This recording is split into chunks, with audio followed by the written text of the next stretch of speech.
Board of Commissioners of the Greater Boca Raton Beach and Park District is now called to order. It is Monday, April 20th, 2020. The time is 5:15 p.m.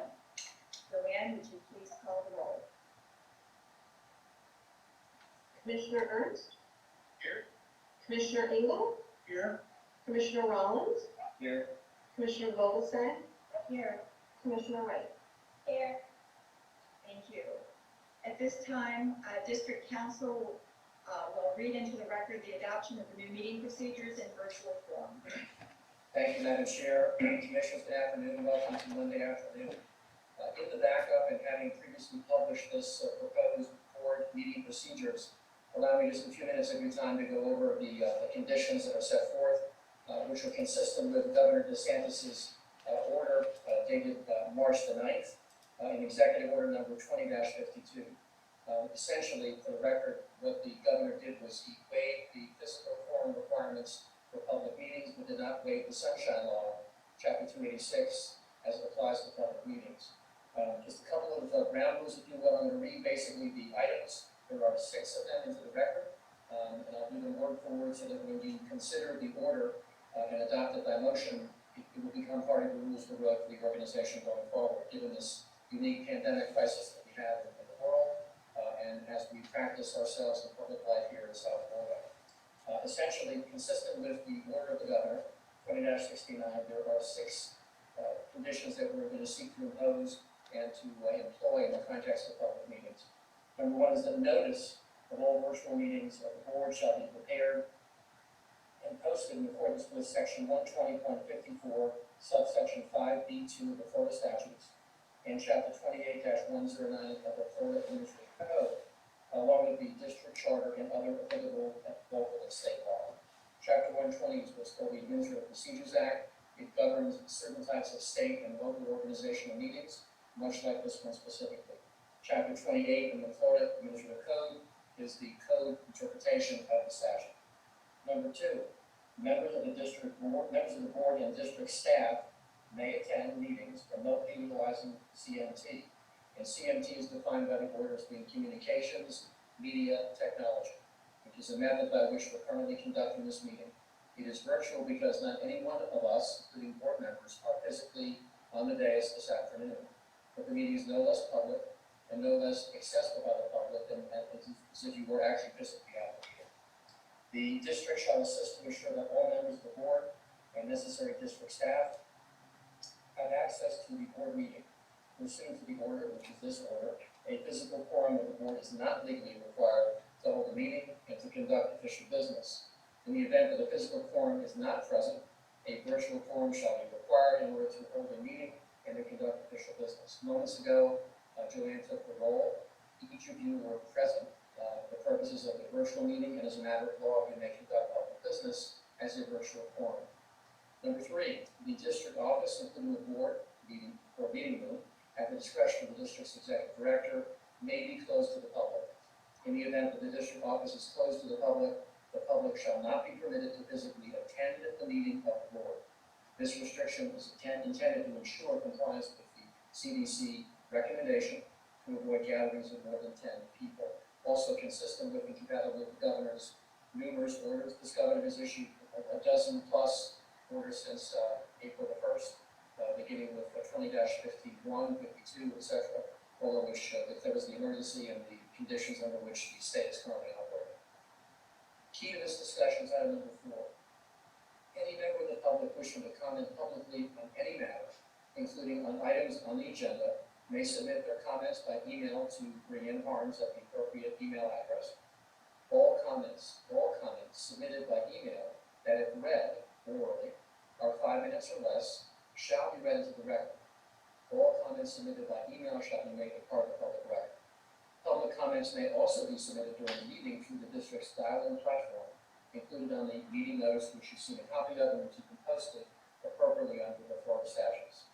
If any member of the public requires additional information about this board meeting or has any questions about how to submit a public comment at the meeting, earlier reference was made to Brianne Harms, our executive director, and the methodology by which we're operating this evening is functional because we do have some public comments by email which the clerk will read to the record appropriately through the chair when appropriate. Key factors for our conversation today are number 5, all action, not some, but all action of the board shall be taken by a roll call vote. Why, you ask? Because the record needs to reflect who you are and that you're taking the vote. Voice votes are not legally sufficient under the rules, under the virtual meeting technology, under CMT, having your name, record, and having your vote count will allow for the public recording. And by the way, all the vote that's occurring right now on Zoom is being recorded.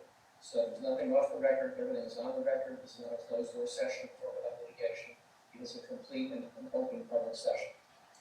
And number 6, if at any point during the board meeting, the technology fails, or if the technology is insufficient to permit all interested members of the public to attend, the board meeting shall cease immediately until such problems have been resolved.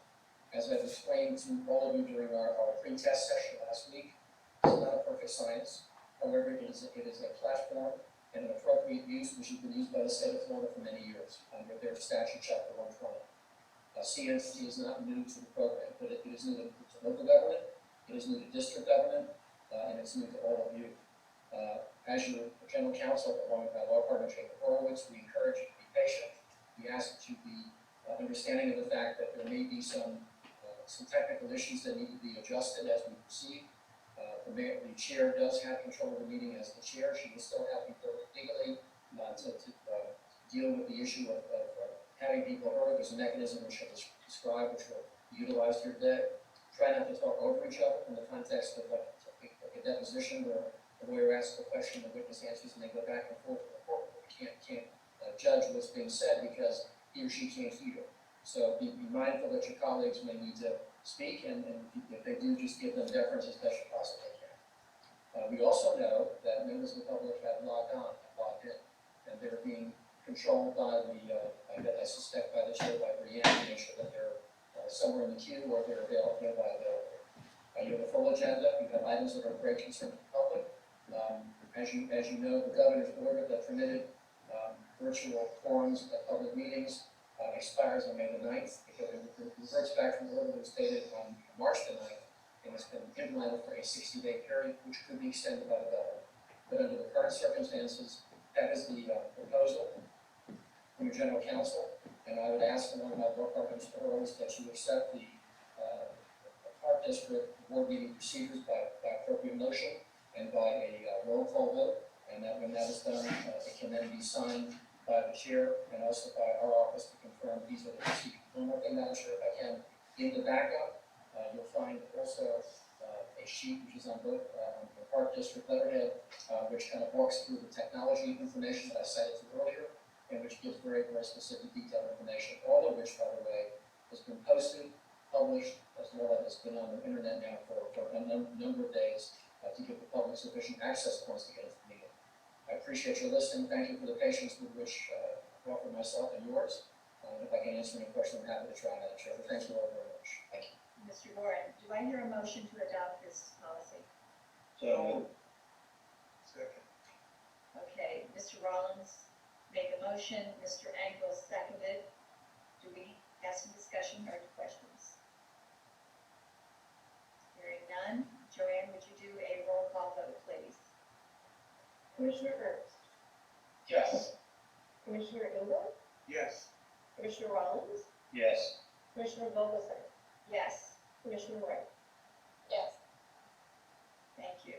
Thank you, Madam Chair. You have your procedures in line, and they'll be followed by each of you in the context of the approach this evening. Thank you for listening and for embracing the appropriateness of the vote. Thank you. We appreciate your time, Mr. Warren and Mr. Horowitz. Commissioners, if you will just, a couple of things before we get into the agenda. If you will silence your phones, I almost forgot to do mine. And Brianne, so that we can keep everything in order, Brianne will mute us and unmute us as I call on you, so that we won't have anybody talking over anybody else. And I'm just glad to see all of you here safe and sound. We do have a change to the agenda that I've been made aware of. The number 1, the FAU MOU will be deferred, as well as the number 4, the Sugar Sand Park easement will be deferred. Brianne, do you want to explain that to everybody? On both items, we just need to get some more information before we discuss them. Commissioners, are there any other changes to the agenda? Madam Chair, I'd like to add one item to the agenda, specifically a resolution urging Palm Beach County to reopen beaches, passive public and private parks. Mr. Goring, Mr. Horowitz, is that, since it wasn't advertised, should that be part of the reports and discussions, or could we add it to the agenda? Jake, are you on this one? Jake? Unmute yourself. Thank you, Sam, sorry about that. No problem. So it sounds the commissioner has an item he'd like to add to the agenda. You have two options. It can either be added by a motion, majority of the board at this point, or we also have later on the agenda, the commissioner comments. Commissioner wanted to raise it as part of his comments and present his item at that time. Either option would be legally acceptable. Do I hear a motion? I made the motion, I guess I need a second. Okay, do we have a second?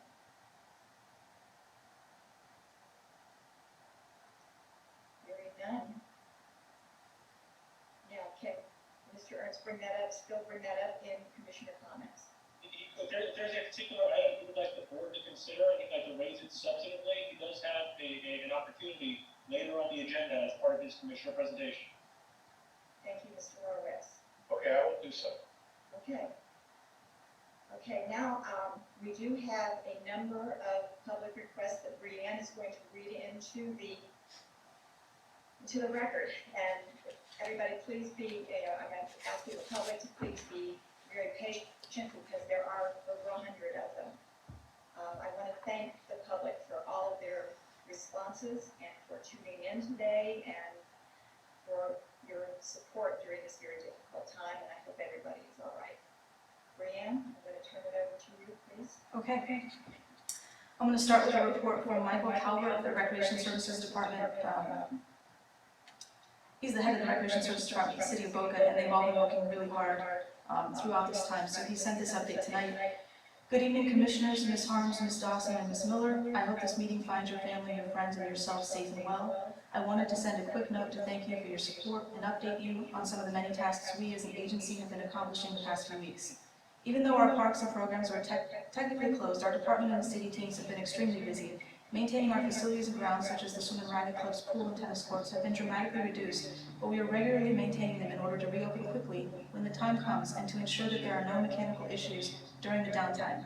We go into facilities twice a week for visual inspections. Some other maintenance has included running the carousel 3 times a week for an hour per the manufacturer's instructions, and checking on pool chemicals each day at our aquatic facilities. At Gumbo Limbo, we inspect all 3 beaches for turtle nests and feed 10 turtles and over 1,000 fish daily. We also continue to nominally maintain our grounds, athletic fields, and golf courses. We are also participating on a national stage and are engaged in conversations with NRPA and other agencies, including those in Florida and in Palm Beach County about the COVID-19. Team members have participated in learning webinars, roundtables, and I was one of 2 speakers on a national NRPA virtual roundtable and spoke about how Boca has dealt and is dealing with this pandemic. The safety of our teammates is our top priority, and we have altered operations to protect our coworkers and their families. For example, many of our work groups now have an A team and B team. They do not overlap. This is to ensure that if one person potentially interacts with a positive COVID individual, the whole team could self-quarantine, and the other team could come in and carry on their duties. Additionally, we have distributed buffs, which are face coverings, to all working team members. And our emergency management division in the city has been working hard to procure more cleaning and sterilizing supplies. In order to save budgeted monies, we've scaled back tremendously on part-time and non-exempt team members. Our public servants have been taking on new responsibilities and are assisting wherever possible to help our community and agency. I'm so thankful that we have so many passionate exempt team members who've been doing so many varied and challenging tasks and responsibilities in these uncharted times. They deserve a lot of credit, and I'm so proud of their efforts.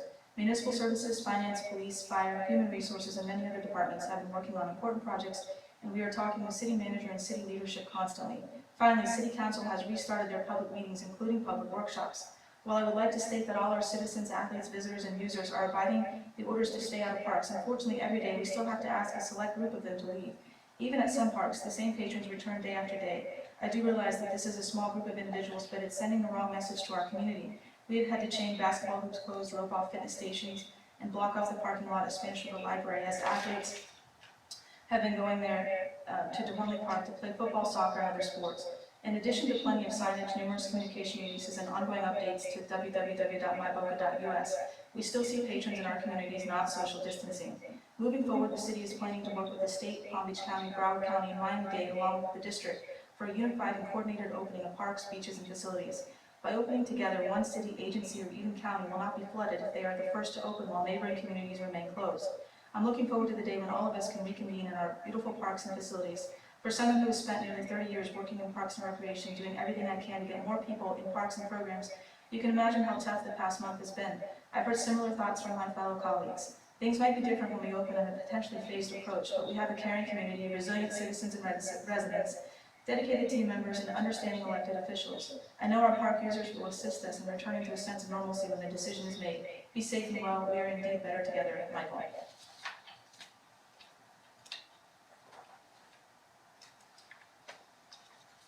From Dave Petrozelli at 920 Lago, Lamar Lane, in Boca Raton. Wishing everyone the best in these uncertain times, I ask that before opening Ocean Strand to the public, that the district follow past practices in working with area neighbors who would be impacted by a park's opening. And while I understand the board's reasons for going online with its meetings to open Ocean Strand under such circumstances after all these years, would restrict many of those who will be affected from being heard. As you know, this property was originally purchased to prevent development, protect the environment, and for passive use. We both know this unique area has a one-of-a-kind habitat. I concur with the adoption of the Citizens Petition Initiative and the subsequent Ordinance 28-1307, the downzoning of the property. Commission Chair Susan Vogelsang's proclamation that the district plans to keep the property for recreational space and specifically not commercial uses. And finally, with the district's proposed declaration of restrictive covenants to be recorded in the official records of Palm Beach County. At the March 2nd, 2020 meeting, when Ocean Strand was discussed, Board Member Robert Rollins made several valid points as to what should be considered and properly vetted in the planning process and before opening the property. Commissioner Rollins said feedback from those who live near Ocean Strand was critical, and his questions in regards to safety, hours, types of activities allowed, and who oversees the property should be given careful consideration. I've always appreciated the district's willingness to work with its neighbors, and I believe taking methodical, measured steps will help prevent any negative unintended consequences in the opening of Ocean Strand. I look forward to being a part of the Ocean Strand conversation and thank all of you for your dedication to park development and stewardship. Since I will not be able to attend and many others may not have the ability to access the meeting via computer, I would greatly appreciate you read this letter on the record during public comments. Respectfully submitted, David Petrozelli. From Mr. Harold Chappie. Glad to see some normalcy coming back slowly to our world. As always, everything will come to pass as long as we are safe and healthy. Also, my condolences to all the people who have lost loved ones because of this terrible virus. It's hard to get the wheels of progress started again, but life goes on, and we must. I would like to know where we stand with the golf course in regards to the BPD progress on the construction end and the communications with the city since the deadline has passed for their approval. What progress has been made, and what is the BPD doing to move forward? I do not want this to drag on too long and create a situation where the city, just like the board, did not like decisions or comments made by some of the prior members of the BPD and remove them through the election process, which is coming up next year, and shuffle the deck again, causing more delays and utter destruction of the unity and camaraderie we have now. I would also like to know where we stand in regards to the state's comments, if any, on the definition of convey and lease. Additionally, I would like to thank Brianne, Melissa, and Joanne for all the hard work they have done during these difficult times. I didn't add that part. This is from Jim Miller, who is the president of the Friends of Gumbo Limbo at 480 East Boca Raton Road. Madam Chair and Commissioners, on behalf of the Friends of Gumbo Limbo, I first want to say we appreciate and thank you for the district staff for the prompt and appropriate response with the city to the COVID-19 crisis. Friends, with the leadership of John Holloway, our executive director, has adapted as well, working directly with the Nature Center. The center is closed to the public and only necessary actions are underway for the maintenance of the center and taking care of the animals. Friends continues to provide food and supplies needed as well as veterinary support. We work with the center to expand internet and web-based presence to provide engaging experiences and information to support the mission of conservation and education of our coastal environment. Some of the most engaging aspects of our energized social media efforts are around the opportunity to follow progress in the sea turtle patients we are treating. Several sea turtles have recovered to the point that they could be released, and the team has successfully returned the patients home. Looking to the future, Friends is pleased that with Brianne and Melissa and the city leadership, several meetings have taken place on building a new tower with ADA compliance. We are actively supporting a new approach to the tower that will utilize an incline ramp rather than a funicular. We are very encouraged that this will work. This is an amendment. There's an amendment to the MOU between the district and Friends concerning the tower, allowing for an extension of the time for the MOU to April 18th. Friends proposes that we extend the timing an additional 6 months. We look forward to coming up with a revised MOU in that timeframe for a project that will see the tower built. Thank you again for all the support of Gumbo Limbo. We look forward to seeing the center opening when and how it is appropriate and safe to do so. Our shared commitment is helping us make Gumbo Limbo even better for the future.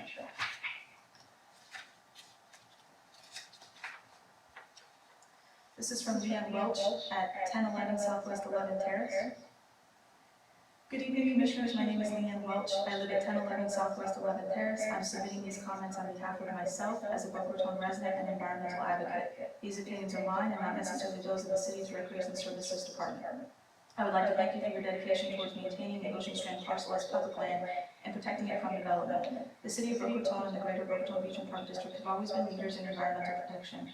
Our beautiful coastline, nearly half of which is beachfront parks, is testament to that. Our Safe Sea Turtle Protection Program was one of the first in the state beginning in 1977, and one of the very first coastal lighting ordinances was passed right here in Boca in 1986. Tonight, we'd like to urge you all to consider the value of the Ocean Strand property not for development or recreation, but as a habitat. This precious 15-acre parcel represents the last undeveloped real estate of its kind in the city, stretching from the ocean to the intercoastal waterway. Before being purchased by the Beach and Park District in 1994, it was slated for development, and much of the native vegetation and critical habitat was removed. Restoring this parcel to native habitat would include coastal dunes, maritime coastal hammock, and mangrove wetlands. I have spent my entire professional career as an advocate for coastal and marine ecosystems, and I recognize the rarity of this opportunity to make our voices heard and to speak for the trees. Who better than the Greater Boca Raton Beach and Park District to speak up for the restoration of this rapidly disappearing coastal habitat? The boardwalk at Gumbo Limbo winds through one of only 3 remaining examples of tropical maritime hammock in Palm Beach County. The others are in Ocean Ridge and MacArthur State Park. My written comments include more information on the value of this nearly extinct environment. Raising our collective voices to speak for restoration and protection of this parcel will be a lasting tribute to those who had the vision and foresight to protect the coastal land of Boca Raton and Gumbo Limbo sits today. Tropical hammocks provide crucial resting and foraging areas for migrating songbirds, in addition to providing habitat for the native foxes, skunks, owls, turtles, and other animals that make their homes here. I know that 15 acres may seem too small to make a difference, but Gumbo Limbo's hammock is approximately the same size, only about 500 yards away, and supports an amazing variety of wildlife. Many studies have shown that these small pockets of protected habitat surrounded by a sea of developed land are of critical importance to native wildlife. One of the many proposals presented over the years for Ocean Strand mentions restoration of the hammock and maintaining a passive park here. I'm confident that we can find many community advocates in addition to outside funding sources for this type of endeavor. Native vegetation requires less maintenance and virtually no fertilizer and watering once established, resulting in a significant cost savings over the long term. Restoring this habitat could still include limited parking, an educational pavilion, and water access similar to the many natural areas in Palm Beach County. Access for all could be accomplished in a combination of paved and natural trails and accessible kayak launch. Recent studies done in relative wild parks and urban areas revealed that the residents seek out these natural and ungroomed areas for relaxation, wildlife observation, and simply enjoying nature. Keeping Ocean Strand as wild as possible, removing the exotic vegetation, and restoring the native hammock forest will ensure that we have one more beautiful gem in our already spectacular city. This is from Greg Valenis at Southwest 22nd Avenue, 1780 Southwest 22nd Avenue. To open or not to open? Too many are promoting the extremes on either side. The extremes on either side are not good options, but there's a lot of middle ground that will allow us to proceed with caution and a minimal amount of risk. It appears that several elected officials support opening slowly and thoughtfully while others remain silent and have yet to weigh in. Hopefully today we begin a respectful dialogue that will allow for a balanced solution to this difficult challenge.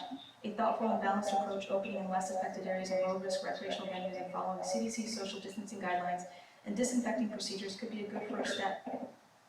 Execution and oversight could be critical to this approach succeeding. In terms of opening the golf courses, there are sound, proven, safe practices published by the National Golf Foundation and USGA and many current golf publications that should be considered and incorporated into all the plans on the horizon. We urge you to plan now and be ready when Palm Beach County and the state of Florida deem it safe to proceed with this much-needed form of recreation. Many of our members are in high-risk category and will likely choose to stay home. We respect their decision and encourage them to exercise that right. For the majority of our group, this is only a form of recreation they get, and they are anxious to proceed in a safe and well-thought manner. Stay safe. Respectfully, Greg Valenis. There's more. This is from Heidi Rutman, a Boca Raton resident. There is no way to equate short-term economic pain with the loss of human life. The only weapon we have to fight the spread of coronavirus is social distancing. Boca Raton is not an island. People traveling from the beaches, parks, and public places in Boca to other communities will spread the virus. We need to continue to stay home to save lives. Gail Weisberg. Please do not reopen Boca Raton at this time. I am 75 years old and fear this virus could kill me. Boca is a substantial elderly population. We need our officials to protect us. Please wait until we see what happens when other states reopen. Lori Jacobs, Boca Raton. We've already seen what has happened in countries that relax stay-at-home orders too quickly, and the spread of the virus will be our future if we allow this to happen here. Those who want to reopen are ignoring the advice of virologists, health professionals, and experts. Instead of saying proper hand washing and social distancing should continue while city is reopened. Police don't have the resources to enforce social distancing in such public places as beaches, parks, and small stores, restaurants. Beaches and parks were closed because people weren't using safe practices. What is more, people traveling to and from Boca beaches and parks to other communities will spread the virus. We've already seen what has happened when countries relax stay-at-home orders too quickly.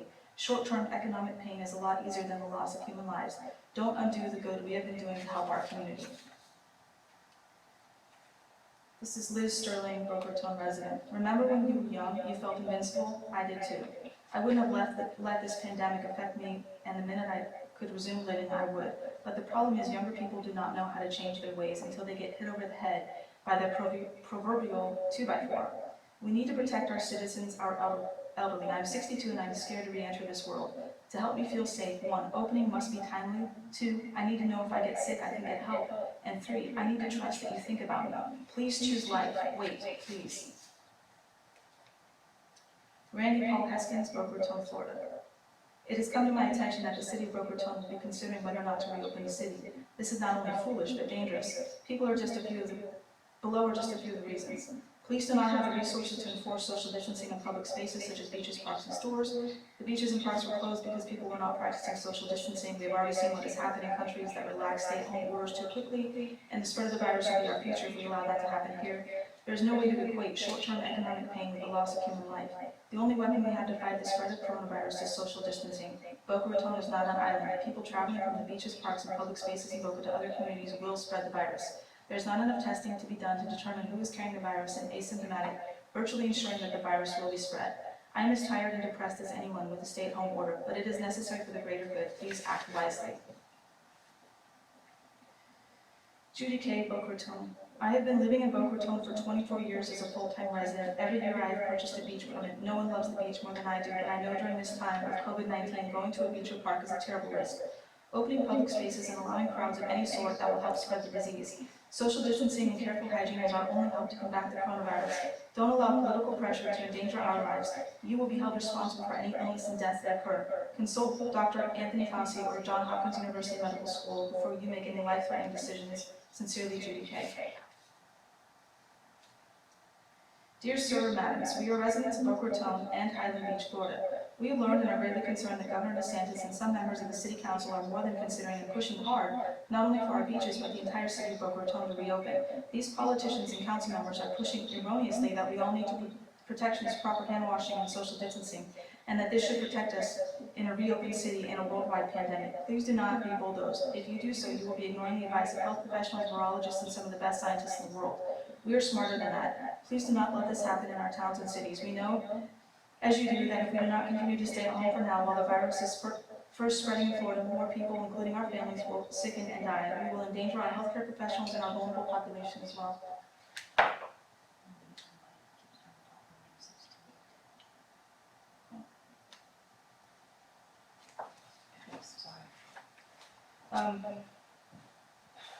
Please do not let this happen to our towns and cities. We know as you do that if we do not continue to stay at home for now while the virus is first spreading in Florida, more people, including our families, will sicken and die. We will endanger our healthcare professionals and our vulnerable population as well.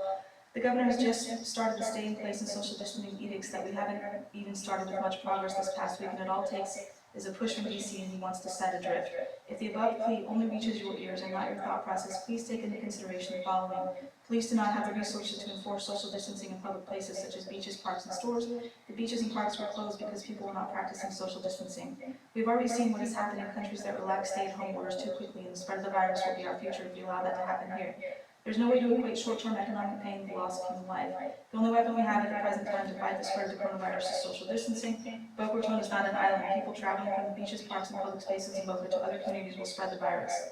Think of all those spring breakers who brought the virus to us back to other states. We ask that you please consider all the above and think of your family and friends and community and do not pass any orders to open the beaches or city.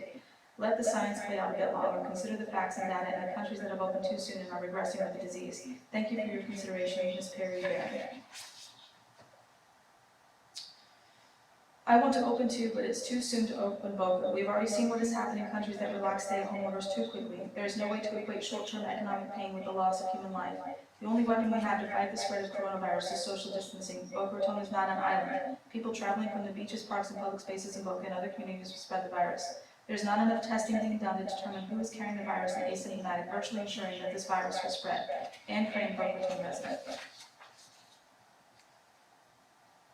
As a Boca Raton resident, I'm writing to ask that you not allow the parks and beaches to open yet in Boca, and here's why.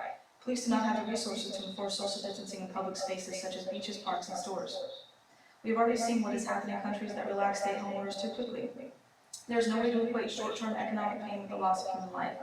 The only weapon we have to fight the spread of the coronavirus is social distancing and testing. Testing is not readily available yet. Boca Raton is not an island. People traveling from the beaches, parks, and public spaces will spread the virus or vice versa. Thanks, Joelle Ivers. Hi.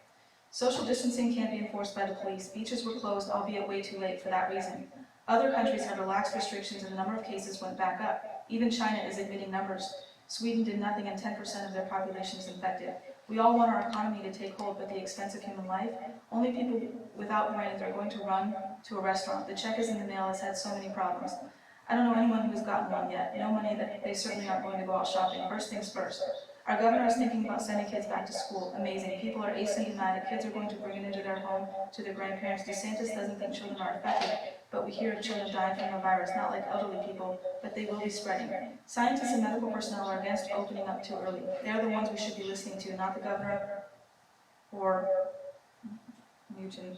Mitigation is most important. Governor of South Dakota didn't restrict much, and now their numbers are going up. Governor DeWine of Ohio is a strong leader who's doing it the correct way. Same with governors of New York, California, and Massachusetts. Testing, testing, testing, that is the key. We haven't done enough.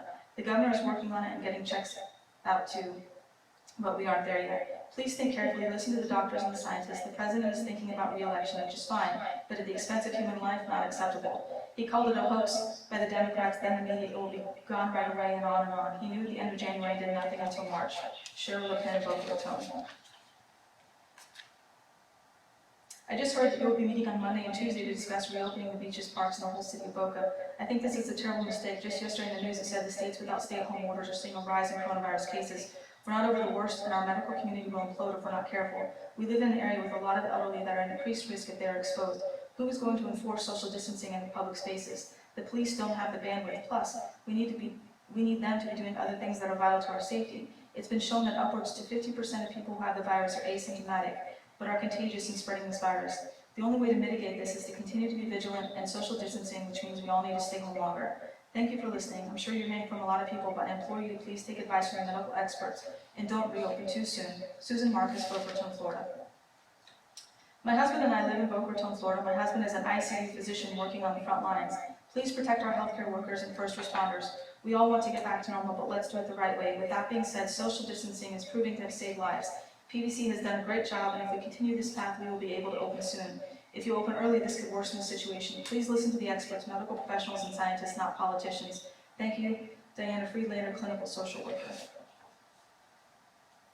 Dear Brian Harms, Boca Raton Parks executive staff and council. It came to my attention that you will be discussing reopening beaches, parks, in the entire city on Monday and Tuesday. I urge you not to ignore the advice of health professionals, virologists, and the experts. If you do not continue to stay at home, the virus will spread, people will get sick and die. We will endanger our healthcare professionals and our vulnerable population. Police do not have the resource to enforce social distancing in public spaces such as beaches, parks, and stores. The beaches and parks were closed because people were not practicing social distancing. Just yesterday, April 17th, the number of reported coronavirus cases in Palm Beach County jumped up by 221 in one day, with beaches and parks closed. The number of new cases is still growing exponentially every day. There's no way to equate short-term economic pain with the loss of human life. The only weapon we have to fight the spread of coronavirus is social distancing. Boca Raton is not an island. People traveling from the beaches, parks, and public spaces in Boca to other communities will spread the virus. I urge you not to open beaches and parks in the city.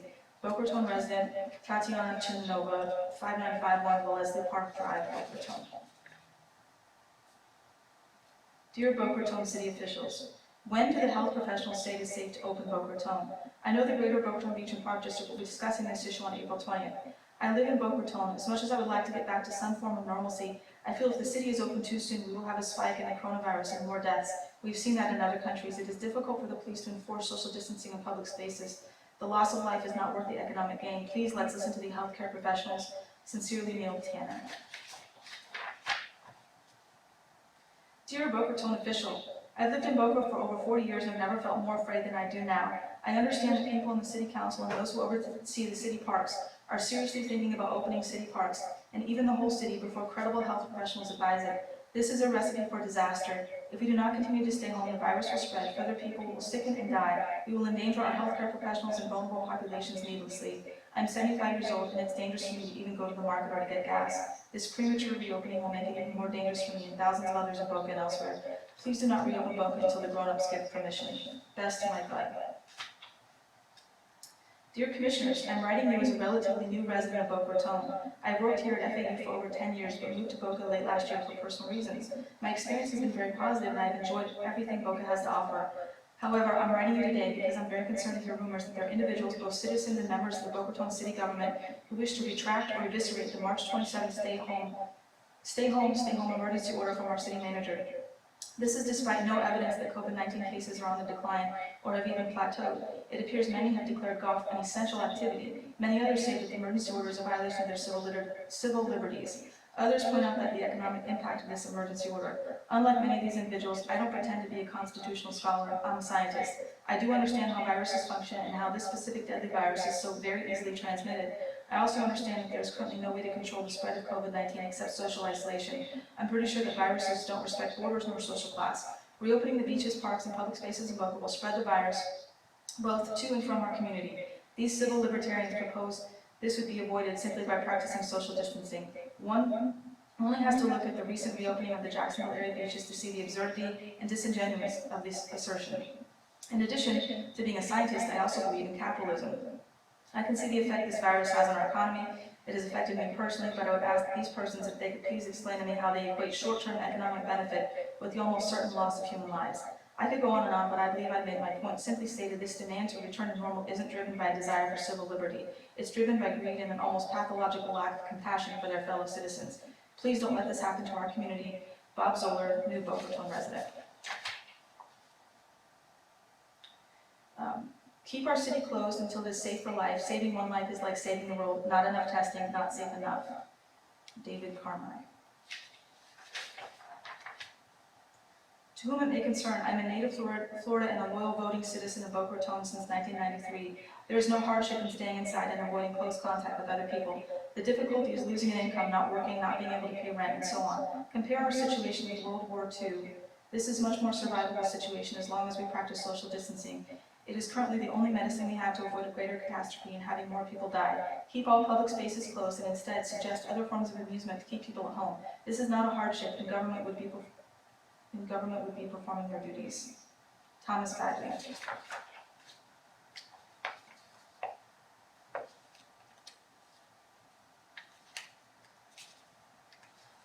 This was a repeat. Please do not open beaches, parks, and other public sites to the general public in order to resume normal activities at this time. This will inevitably lead to greater spread of the COVID-19 virus, more deaths, and greater delay in the recovery of the economy. The prudent decision is to delay the reopening until there is availability of more testing and contact tracing, at which time more informed decision making can occur. Thank you, Sharon Margulies, 17636 Ashburn Way, Boca Raton. Really bad idea, no need for me to go through the reasons. I'm sure you know all of them. We can wait a bit longer. Richard Fenton, 17461 Via Capri, Boca Raton. The police and sheriff's department do not have the resources to enforce social distancing in public spaces like beaches, parks, and stores. The beaches and parks were closed because people were not practicing social distancing. We've already seen what has happened in countries that relax the stay-at-home orders too quickly, and the spread of the virus will be our future if we allow that to happen in Boca. Please do not open Boca too quickly. James Bodenheimer, Boca Raton resident and taxpayer. I implore you not to be too hasty to reopen beaches, parks, or any public spaces in Boca Raton until you are absolutely certain that it's safe. We don't need a recurrence of COVID-19. Better to be safe than sorry. Carol Markovsky, Boca Raton. My name is Victoria Malazzo. I'm a City of Boca Raton resident. I am completely and emphatically against opening up the facilities Councilman Thompson has proposed. In no uncertain terms, we cannot gamble lives for the recreation and pleasure of people who only think of themselves and not the health and welfare of the general public. There is no rapid testing in place, no program of tracking and containment, and the social distancing as it stands now is appalling. There is no downward trend of cases and deaths in Boca or Palm Beach County. What are you thinking, Andy Thompson? This is reckless and overly premature proposal not based on facts and science, but rather big money pressure from organizations like the Boca Raton Resort. Not smart, Andy. Thank you, a concerned resident in Boca. Good evening, Boca community leaders. It is with a heavy heart that this needs to be written and shared, but I beg that you heed this response with a clear perception of our future and the necessary compromises and sacrifices that are necessary for now so that we can return to a version of normalcy. Please don't repeat what other Florida leaders have done and embarrass the citizens with short-sighted decision-making. If we have Emergency Order 20004 in place, then allowing citizens to go to public places such as beaches and parks does not move the needle forward in saving human lives. The beaches and parks were closed because the population was not able to keep 6 feet apart and gather safely. The police were not able to enforce the orders. As the governing body in saving your city citizens, I find it very irresponsible to open places where people gather and trying to flatten the curve. Performing stands in place is not fun for any of us, and doing this once is enough for all of us. If we open these locations when Florida is peaking in numbers, you are handing out death certificates by opening these locations. The numbers across the country elevated to over 41,000 within 8 days. Florida has already lost 764 people. I ask you, the city of Boca Raton, to care more about people than stimulating the economy. I ask you to be a leader in holding strong to the orders in place and not put any of us in harm's way. Please consider us the people first and foremost. Your support is imperative to save not just our lives, but our livelihoods. Blair Wilson, Boca Raton resident, father, husband, chef, restaurateur, and fellow citizen. To whom it may concern, I realize that on Monday, April 20th, the Greater Boca Raton Beach and Park District will be discussing the issue of reopening the city of Boca Raton. I am a resident and deeply concerned. Please consider the ramifications of this action. The only weapon we have to fight the coronavirus is social distancing. Opening up our city too soon against the advice of healthcare professionals, experts in the field of pandemic protocol, and virologists could very well be catastrophic. We have already witnessed what has happened in countries where stay-at-home orders were lifted too quickly. If we allow this to happen, there will be many more infected. Our healthcare professionals have been working tirelessly, putting their lives on the line to save those stricken with the deadly disease. Please keep the stay-at-home order in place for a while longer so that more people do not die unnecessarily. Thank you, Karen Dorfman. Please keep the beaches closed. It's humans versus virus, and the virus will win. Mark Platt, Boca Raton. Hello. Please heed the instructions and warnings of the best scientific minds in the country. Do not prematurely open the city and its resources. We currently don't have sufficient testing to protect people. I'm not willing to sacrifice any of my family and friends so that someone can play golf or walk on the beach. I'm a teacher who is sent home and teaching online. I want to teach the classroom this fall. If we are not careful, this will not happen. History teaches us what will happen. The 1918 flu pandemic had too many cities open prematurely. The second wave of infection was worse than the first. Please, please, please do not let this happen here. Thank you. Kathleen Moorhead, 6029 Glendale Drive, Boca Raton. Please do not reopen beaches, parks, and other public sites to the general public in order to resume normal activities at this time. This will inevitably lead to greater spread of the COVID-19 virus, more deaths, and greater delay of the recovery of the economy. The prudent decision is to delay the reopening until there is availability of more testing and contact tracing, at which a more informed decision can be made. Thank you, Sharon Margulies, 1736 Ashburn Way, Unit B. Sorry. Boca must have already 20 plus deaths, 6 times the state's average. No one publishes the data, but it's obvious from Palm Beach County stats. Until we do not know for sure Boca's deaths caused by COVID-19, no change of regulations should be allowed, not even their discussion. Publish them in the local newspapers. People should know. Gabrielle Farkas, 500 Southeast Meisner Boulevard. Just a few more. For the well-being of everyone in Palm Beach County, I beg you to keep the parks and beaches closed for the foreseeable future.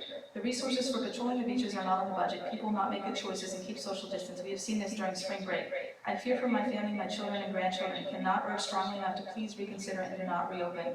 I understand people are bored and anxious. We are all feeling the effects of this crazy COVID. My dearest daughter came off the ventilator today after 14 days, and we pray for her recovery. For me, this is very personal, as I have known this young woman since she was 18 months old. Please, please, please, stay closed long enough for us to make it past this crisis we remain in. Thank you for your consideration, Sharon Sullivan. Police do not have the resources to enforce social distancing in public spaces such as beaches, parks, and in stores. The beaches and parks were closed because people were not practicing social distancing. We've already seen what has happened in countries that relax stay-at-home orders too quickly, and the spread of the virus would be our future if we allow that to happen here. There is no way to equate short-term economic pain with the loss of human life. The only weapon we have to fight the spread of the coronavirus is social distancing. Boca Raton is not an island.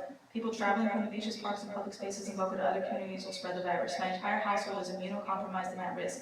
This includes children who cannot be in school during this time.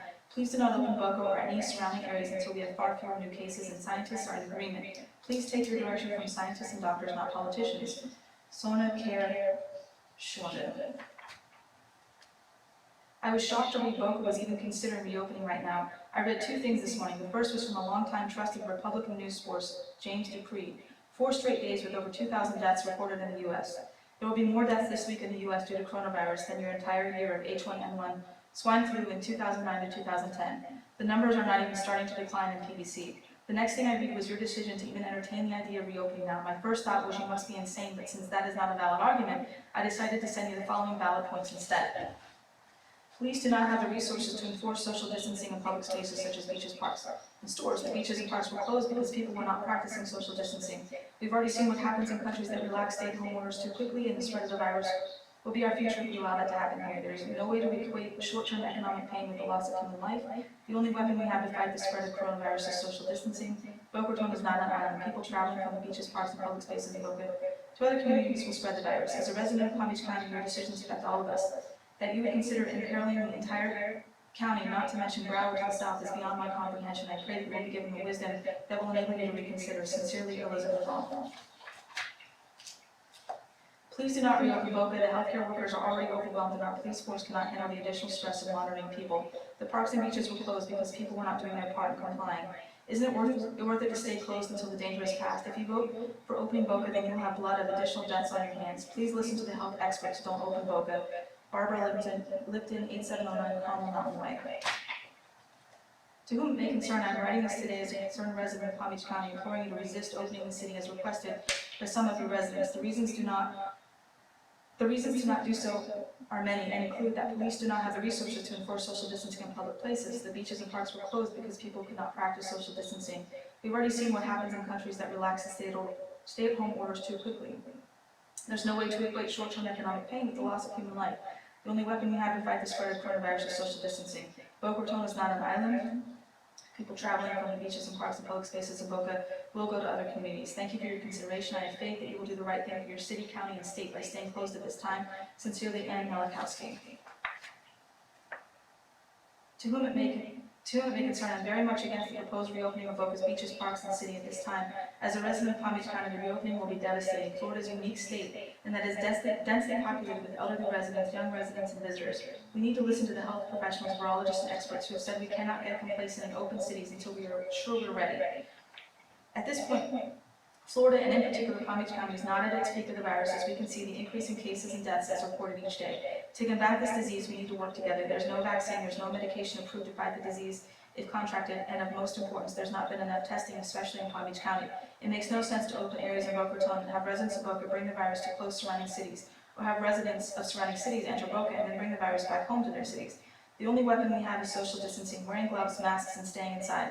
The beaches, parks, and cities should remain closed as we see that many people cannot be trusted to socially distance and wear gloves and masks. As you see in the news where the Jacksonville beaches are open, regardless of the rules, there are people all over the beach not paying attention to the requirements set forth, enabling the mayor of Jacksonville to open the beaches. It is on the news today that if the residents continue to pay no attention to the rules, the beaches will be closed again. Does Boca Raton really want to go through this at the expense of their residents who follow the rules? This is a selfish act and unfair to the majority of residents who do not want the city opened yet. First and foremost should be the concern and the safety of the residents, and not done for political reasons of the minority's loud voices who demand to open the city regardless of what scientists, doctors, and nurses say. Keep beaches, parks, and the city closed at this time to help slow the spread of coronavirus and protect the residents of Boca Raton and Palm Beach County. Thank you, Debbie Sierra. Please do not consider reopening the beaches at this time. We need more time to assess the situation and determine what consequences that action may have. Thank you, Suzanne and Aaron Pettis.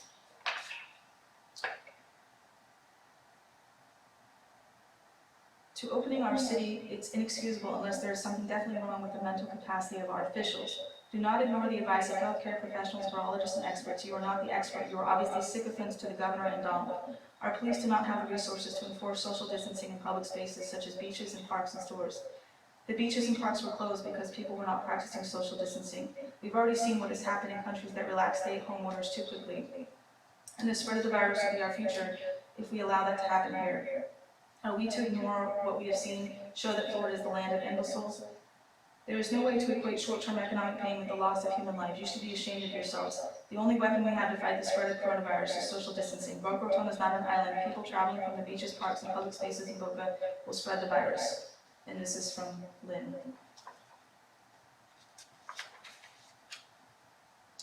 Please do not jeopardize all that we have successfully done to stop the spread of the coronavirus. This would be like stopping your full course of antibiotics just when you started to feel better because they're working. Marjorie Hockman. It's too soon for opening up our parks. We don't have enough police for proper enforcement of social distancing. Opening the parks early will encourage those of us with too much time on our hands to mingle, seniors, teenagers, and college students. It's a prescription for overloading our medical system when we've been doing so well with staying at home. Opening up the parks too soon is a recipe for creating a high infection and death rate in PBC. Sharon. A vote against opening our public areas until appropriate testing is available. Barbara Silver, Highland Beach. As to opening the beaches, are you really ready for the lawsuits that will happen due to allowing more deaths than truly necessary? Police do not have the resources to enforce social distancing in public places such as beaches, parks, and in stores. The beaches and parks were closed because people were not practicing social distancing. We've already seen what has happened in countries that relax stay-at-home orders too quickly, and the spread of the virus will be our future if we allow that to happen here. There is no way to equate short-term economic pain with the loss of human life. The only weapon we have to fight the spread of the coronavirus is social distancing. Boca Raton is not an island. People traveling from the beaches, parks, and public spaces will spread it. Peace, gentle hugs, positive vibes, prayers, blessings for all. Donna Mae Evans. There are hundreds of thousands of people who want to be tested in Palm Beach County. Opening of the city, beaches, and parks will spread the virus to thousands and more and cause thousands of deaths in our area in the next several months. The data is clear globally and shows opening too soon will mean that you will be killing many more residents of Boca Raton and surrounding areas. Hope Clopper. Police do not have the resources to enforce social distancing in public spaces such as beaches, parks, and stores.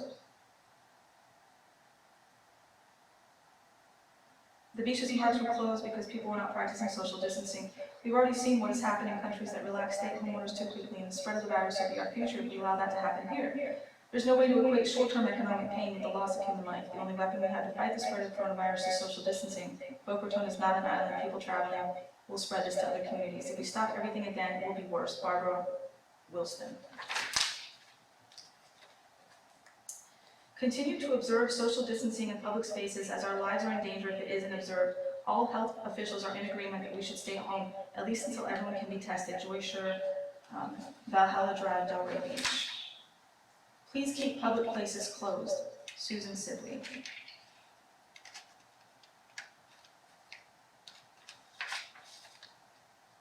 Simply put, to even consider premature opening the beaches and the city is unconscionable.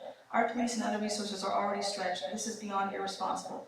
This must be gradual and responsible reopening. Our numbers have not leveled off to the danger the community's needs. By premature opening one town while others are tempering theirs, we are literally inviting an influx of non-residents to invade the town. This is irresponsible. South Florida is watching and judging your actions. And that's from Susan Edens.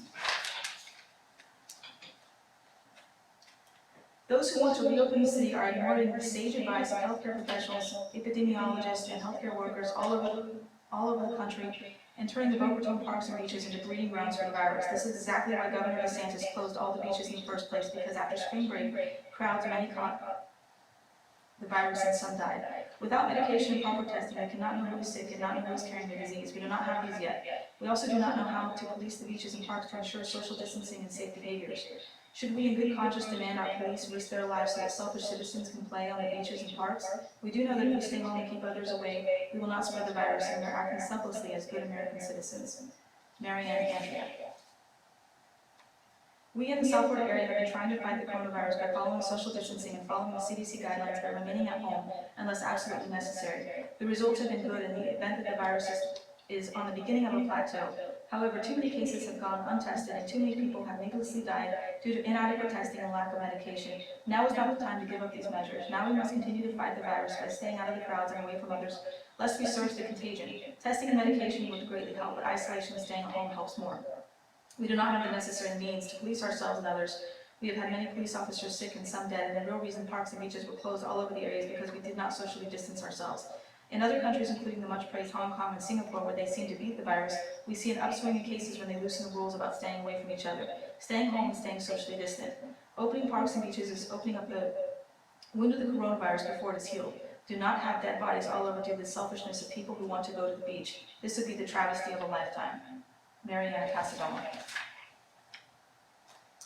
Police do not have the resources to enforce social distancing in public spaces such as beaches, parks, and stores. The beaches and parks were closed because people were not practicing social distancing. We've already seen what has happened in countries that relax stay-at-home orders too quickly, and the spread of the virus will be our future if we allow that to happen here. There's no way to equate short-term economic pain with the loss of human life. There are no treatments, there are no cures, there's no vaccine, the only weapon we have to fight the spread of the coronavirus is social distancing. Boca Raton is not an island. People traveling from the beaches and parks will spread the virus. Do not open yet. Kathy Hart. Most likely, dictated, so please excuse the errors. I feel that. Police do not have the resources to enforce social distancing in public spaces such as beaches, parks, and stores. The beaches and parks were closed because people were not practicing social distancing. We've already seen what has happened in countries that relax stay-at-home orders too quickly. There's no way to equate short-term economic pain with the loss of human life. The only weapon we have to fight the spread of the coronavirus is social distancing. Boca Raton is not an island. People traveling from the beaches, parks, and public places in Boca will spread it to other communities. Please do the right thing and protect your citizens. Thanking you in advance, Gail Silverman. We need to listen to our healthcare professionals. Reopening prematurely will likely cause another spike and negate our efforts so far. We do not want any more people to get sick. We do not want to overtax our healthcare workers or facilities. Teresa Spurgeon. Please vote no in reopening beaches and parks. To the Boca Raton Council and Parks Department, I read with great concern that the City of Boca Raton will be considering reopening beaches and parks at Tuesday's council meeting. I write to urge you in the strongest possible terms to resist the pressure to reopen this time. Governor DeSantis has said that he supports the reopening only if people follow social distancing guidelines, but we can see from Jacksonville's recent beach openings stir crazy Floridians throw caution to the wind in their excitement to quote this article on CNN. The scene at Jacksonville Beach wasn't one of caution in the middle of a worldwide pandemic. Crowds cheered and flooded the beach when police took the barriers down. Social distancing seemed to be the last thing on anyone's mind Friday. There were very few masks. The parks and beaches were originally closed because the public were not practicing social distancing, and what happened in Jacksonville shows that people still are not prepared to take responsibility for the health of their communities. Police do not have the resources to enforce safe behavior. Experts warn that continued social distancing is the only way to flatten the curve to keep our hospitals from becoming overwhelmed and keep the infection and death rates as low as possible. This helpful article, and there's a link here for an article to read, with easy to understand graphics, does a great job explaining the reasons why social distancing works. It's a shame that people are being encouraged to harm their own health and the health of their fellow citizens just to score political points with those who refuse to look at the science. There is no moral scenario in which the economy or recreational freedoms are more important than the health and life of our people. Please vote no on relaxing quarantine measures at this time. Heidi Rabinowitz, citizen, Boynton Beach, Florida. Nothing should be reopened at this time. It's too soon. The virus must stop spreading and more people need to be tested. We must stay home until then, or we'll have to start over again. Diane and Gary Pierce. Police do not have the resources to enforce social distancing in public spaces such as beaches, parks, and in stores. The beaches and parks were closed because people were not practicing social distancing. We've already seen what has happened in countries with relaxed stay-at-home orders. There's no way to equate short-term economic pain with the loss of human life. The only weapon we have to fight the spread of coronavirus is social distancing. Boca Raton is not an island, and people traveling from the beaches, parks, and public spaces in Boca will spread the virus. As a Palm Beach County resident, I implore your council to think twice about reopening beaches and parks too soon, otherwise people will not social distance on their own. We need many more people to be tested before this decision is made. Please do not put your political party above the health of our citizens. I am interested in tackling this virus before I venture out. Concerned Palm Beach County resident. To whom it may concern, it is a grave mistake to even consider reopening Boca Raton. Police do not have the resources to enforce social distancing in public places, such as beaches, parks, and stores. The beaches and parks were closed because people were not practicing social distancing. We've already seen what happened in countries that relax stay-at-home orders. There's no way to equate short-term economic pain with the loss of human life. The only weapon we have to fight is social distancing. Boca is not an island. People traveling from the beaches will spread the virus. I live in Jupiter. I don't want to die because of your irresponsible and potentially deadly actions and decisions. You will have blood on your hands. There's not enough testing being done to determine who is carrying the virus and asymptomatic, virtually ensuring that the virus will be spread. Use your heads, listen to the scientists, be smart, otherwise you will have to deal with your feckless decision and its consequences on your own deathbeds. Colette Witt. Do not even consider opening beaches and parks or shopping. We do not have enough police to enforce social distancing. You will be responsible for spreading the virus further, and it's been proven in other countries and cities, example Singapore. How do you equate short-term economic pain with human life? Let's be honest, Boca is a wealthy community. Need to continue social distancing as well as containment. Why don't you focus more on the testing first? That's what will help open Boca quicker. Guess you're just a robot thinking you are immune when you're not, and you better start thinking with scientific facts even though you don't seem to have a brain. Richard Shawada. The virus is estimated to peak mid-May. A few more weeks of sheltering in place is the best protection we can take to bring the quickest end of the pandemic. We are partially open as needed to keep goods and services flowing. Sunbathing, dining, and restaurant shopping malls can wait a few more weeks. Consider it the most effective way to a full recovery in the shortest time, and that was again Richard Shawada. He added more. It is crucial to our economy that Boca does not relax stay-at-home orders prematurely. Testing must be widely available before this is done for the following reasons. The virus will spread and cause more economic havoc than ever.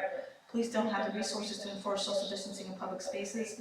We've already seen what's happened in countries that relax stay-at-home orders too quickly. There's no way to equate short-term economic pain with the loss of human life. The only current weapon we have to fight this virus is social distancing. Boca Raton is not an island of people traveling who will spread the virus. There's not enough testing being done to determine who's carrying the virus and asymptomatic, virtually ensuring that the virus will spread. People who want to open the entire city are ignoring the advice of healthcare professionals. The beaches and parks were closed because people were not practicing social distancing. If we don't continue the stay-at-home practice, the virus will spread and people will get sick and die, including those in Boca. In addition, people traveling will spread it to their communities. We cannot let this happen. Judith Beck. It is not time to open beaches and parks. Opening them will cause many more infections and people will die because of this decision. Jane Tucker. To reopen the beach now will be contrary to the advice of medical professionals, virologists, and public health experts. Please support our first responders who are working at great sacrifice and risk to protect us. Social distancing and proper hygiene must continue, not frolicking on the beach. Linda Cherry. I strongly urge you not to reopen the city of Boca Raton right now. Doing so will endanger the lives of everyone in Boca as well as surrounding cities. What is keeping the infection rate is social distancing and quarantining. The reason for the quarantine and stay-at-home orders is because people were not practicing social distancing. People will continue to die at a higher rate in the cities prematurely, which is right now when it is not safe. If Boca Raton is open right now, those people who are no longer staying at home or in fact many others in the surrounding areas. Do not open up the city now. Sincerely, Joan Lieberman. Stay closed, stay safe, stay home. Judith Baker. Please be strong about these issues. Keep the city of Boca Raton and all its beaches closed. Follow the advice of health professionals, virologists, and experts. Police don't have the resources to enforce social distancing. We've already seen what happened in other countries when stay-at-home orders are lifted too quickly. There's no way to equate short-term economic pain with the loss of human life. The only weapon we have to fight the spread of coronavirus is social distancing. Boca is not an island. People traveling from the beaches and parks will spread this virus. Bob Nathanson. Please put the well-being of the majority as the most important part of your thought process. To have large groups together at this time is like asking the virus to get worse instead of better. Ellen Crystal. I've just been informed that a meeting is to commence on Monday to consider the reopening of the entire city of Boca Raton and the environs. This is the most unsafe proposal and this inane idea, especially in a state in an area that has a vast senior population. The remainder of the population are also at risk, although our governor wants to open schools because young people are not affected. That is a falsehood. It is time to listen to health professionals, virologists, and other experts of the danger of spreading the disease where cases are rising daily. Florida is a hotspot state. Thus, mandatory stay-at-home is the only way to stop the spread. Facts matter. Jacksonville opened their beaches. Pictures show that people were not wearing masks and were not social distancing.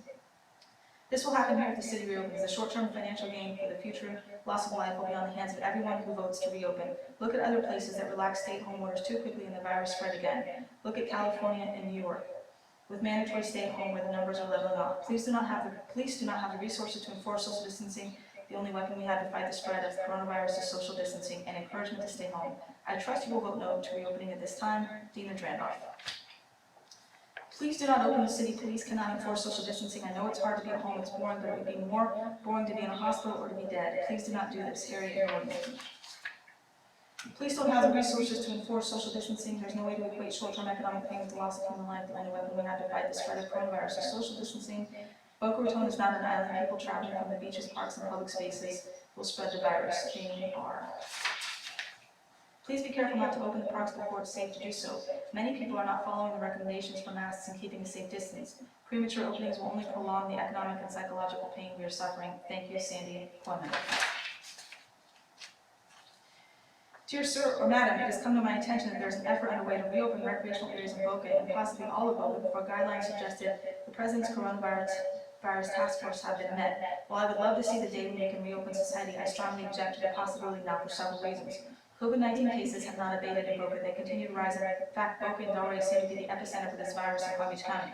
We still don't have a clue as to how many asymptomatic carriers there may be. While hand washing and social distancing are critical, keeping crowd size down at beaches and parks is likely unmanageable. Who would police those crowds? We need first responders for existing emergencies. We don't need to create new problems for them. If Boca lifts restrictions before other parts of Palm Beach County, who will keep people from other communities from traveling to Boca and vice versa? I have family members on the front line of this pandemic in New York and Pennsylvania. They are overwhelmed with the numbers of patients and deaths they have to deal with daily. We don't want to overwhelm our first responders and hospitals because we opened the valve too soon. That would become a very ugly reality. Please wait until caseloads decrease, better testing leads to better understanding of our local risks, and people don't go rushing out simply because we all have cabin fever. The people who shout the loudest aren't necessarily the ones who make the most sense. Please follow the guidelines set forth by the nation's coronavirus task force. Thank you, Peggy Collins.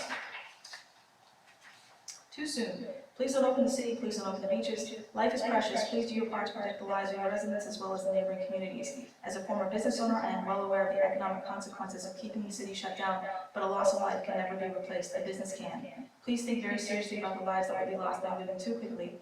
Michi Wexler. With all the medical intel available, why would you want to risk the lives of people in our community? Revisit your conscience. Dwell on the image of people you love. There is no safety in opening, no benefit that equals the benefit of our survival. Thank you, Sue Rita Goldstein. Do not endanger your community by opening up the city too soon. We will lose stability we've worked so hard to achieve. Marilyn Greenbaum. Please do not open the beaches. They will become a petri dish to spread COVID-19 throughout our state. Our police don't have the manpower to monitor the beaches. People from other places will flock to our beaches and undermine all the sacrifices we've made by self-quarantining. For the safety of our residents, the beaches must remain closed. Yours truly, Linda Moore.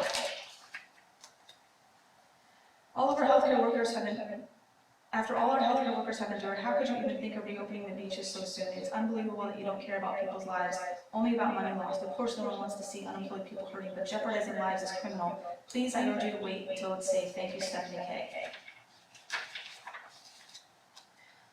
Don't ignore the science, protect our country. Amy Abelson. We are living in very dangerous times. You can read how many Americans have died from COVID-19 and how many Americans have contracted the virus. What we don't know is how many walking, talking, smiling Americans are carriers of this virus and can spread it to unsuspecting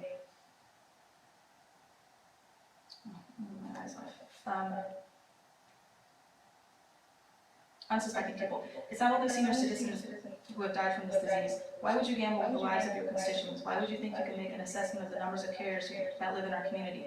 This is an unknown, and the scientists are warning us that there can be a second surge, worse than the first, if we open up too early. To save lives and act smart, hold off for another month to give our statisticians a chance to work the numbers. Why open up businesses where crowds will gather mostly for superfluous purchases? They don't need to go to the mall for a new pair of shoes or a new suit. They can order takeout if they're tired of cooking home. We all need to sacrifice a little for the good of many. In fact, if you equate COVID-19 with a war, then all Americans need to hunker down and follow the directions of doctors and scientists. Please vote for the people, not the pocketbook. Thank you, Meredith Schwartz. Too soon to open Boca. Don't take unnecessary risks. Wendy Weisbart. I am a small business owner in Boca Raton. As a result of the coronavirus, I've had to shut down my business and furlough all of my employees. I understand the importance of getting our city reopened and getting back to business, but as the health experts have clearly pointed out, we need to know who and where the virus is and who is safe to return to work. If we ignore that fact, we can easily begin infecting many more people and ultimately be forced to return to a stay-at-home order again, which will prolong the ultimate safe reopening of our economy. I am being economically impacted by the current shutdown, and I'm not willing to sacrifice the health of my employees, friends, family, and myself at this time just to be able to put some money back into our pockets. Those who wish to reopen the city are ignoring the advice of health professionals, virologists, and experts. Instead of citing the proper hand washing and social distancing should continue while the city is reopened. We cannot let this happen. We know that if we do not continue to stay at home, the virus will spread, people will sicken and die, we will endanger our healthcare professionals and our vulnerable population at the very least. Our police don't have the resources to enforce social distancing in public spaces. We've already seen what happens in other countries that relax stay-at-home orders too quickly. There's no way to equate short-term economic pain with the loss of human life. Right now, the only weapon we have to fight the spread of the coronavirus is social distancing. Boca is not an island. People traveling from the beaches, parks, and public spaces will spread this virus. Until there is a vaccine, please, please, please, do not put us all in harm's way. Thank you. Barry Seibel, 16795 Charlie Ford, Delray Beach. This is too dangerous. We have lives at stake. This Trump is a sick man, and you have our health at risk. More people to die. Belated 460 is the email. Please do not allow Boca to open public spaces and businesses. Follow medical guidelines, please. I speak as a Boca senior citizen for myself and dozens of friends. I'm doing what I should to protect the health and well-being of my fellow human beings. Please do the same. Dr. Susan LaDuca.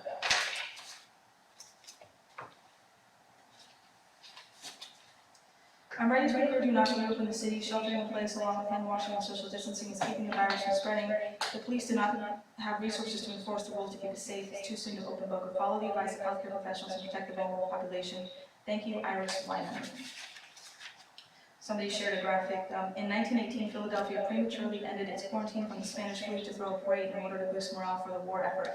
Some 200,000 people lined the streets on that late September day. Within 72 hours, every bed in Philadelphia's 31 hospitals was filled, and the city ended up with 4,500 people dying from flu or its complications within a matter of days. What is the proverb? Those who cannot learn from the past are condemned to repeat it. Betsy Gilbert. You will have mass graves all over the state, and it will be worse than New York. Listen to the doctors. Don't you care about saving lives? Arlene Kastner. More disease and death will ensue if things are open too soon. Joan Puttenberg. To whom it may concern, it's come to my attention that there are residents in Boca that do not understand how dangerous COVID-19 is to Floridians. They wish to open Boca Raton. Currently, the only weapon we have to fight the spread of coronavirus is social distancing because there's no viable vaccine. Already, our first responders, healthcare workers, and police are overwhelmed due to COVID-19. The police do not have the resources to enforce social distancing. The beaches and parks were closed because people were not practicing social distancing. Just look what happened at Jacksonville. We've already seen what happened in countries, states, and counties that have not instituted shelter in place. See Sioux City, South Dakota, or relax stay-at-home orders too quickly. The spread of the virus will be our future if we allow that to happen here. Boca Raton is not an island. People traveling to beaches, parks, and public spaces in Boca and other communities will spread the virus. Unfortunately, there's not enough testing being done to determine who is carrying the virus and who is asymptomatic, virtually ensuring that the virus will spread. Until there is sufficient testing, contact tracing, and effective treatment, we cannot allow Southeast Florida to become the next hotspot in the USA. There's no way to equate short-term economic pain with the loss of human life. I am hoping that surrounding counties can come together to form a logical and successful plan to safeguard our communities and not be led by the views of those who don't care about our citizens. Sincerely, Nadine Mendick. This email is to implore you not to rescind any of the current COVID-19 restrictions for the Boca Raton parks or any of the other areas. Regardless of what the President and some others may be saying, it's important to heed the warnings and advice of health professionals, virologists, and experts who are warning governments not to relax restrictions.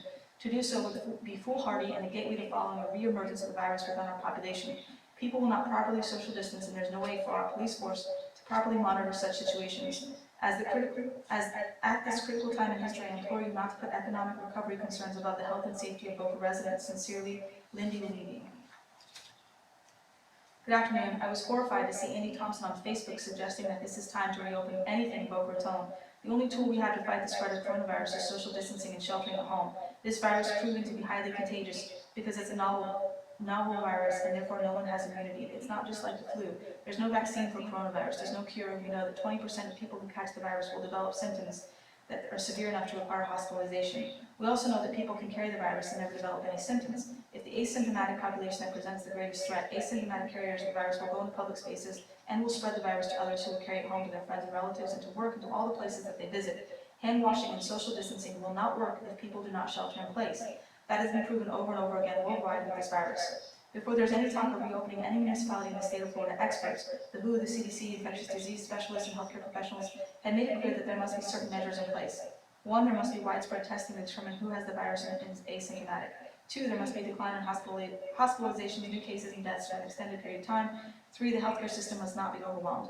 There's no way to know how many people are infected anywhere in the state of Florida because despite what certain talking heads and politicians claim, we are testing very, very, very few people. That is a fact, and it's very important to listen to facts and experts, not talking heads and conspiracy theorists.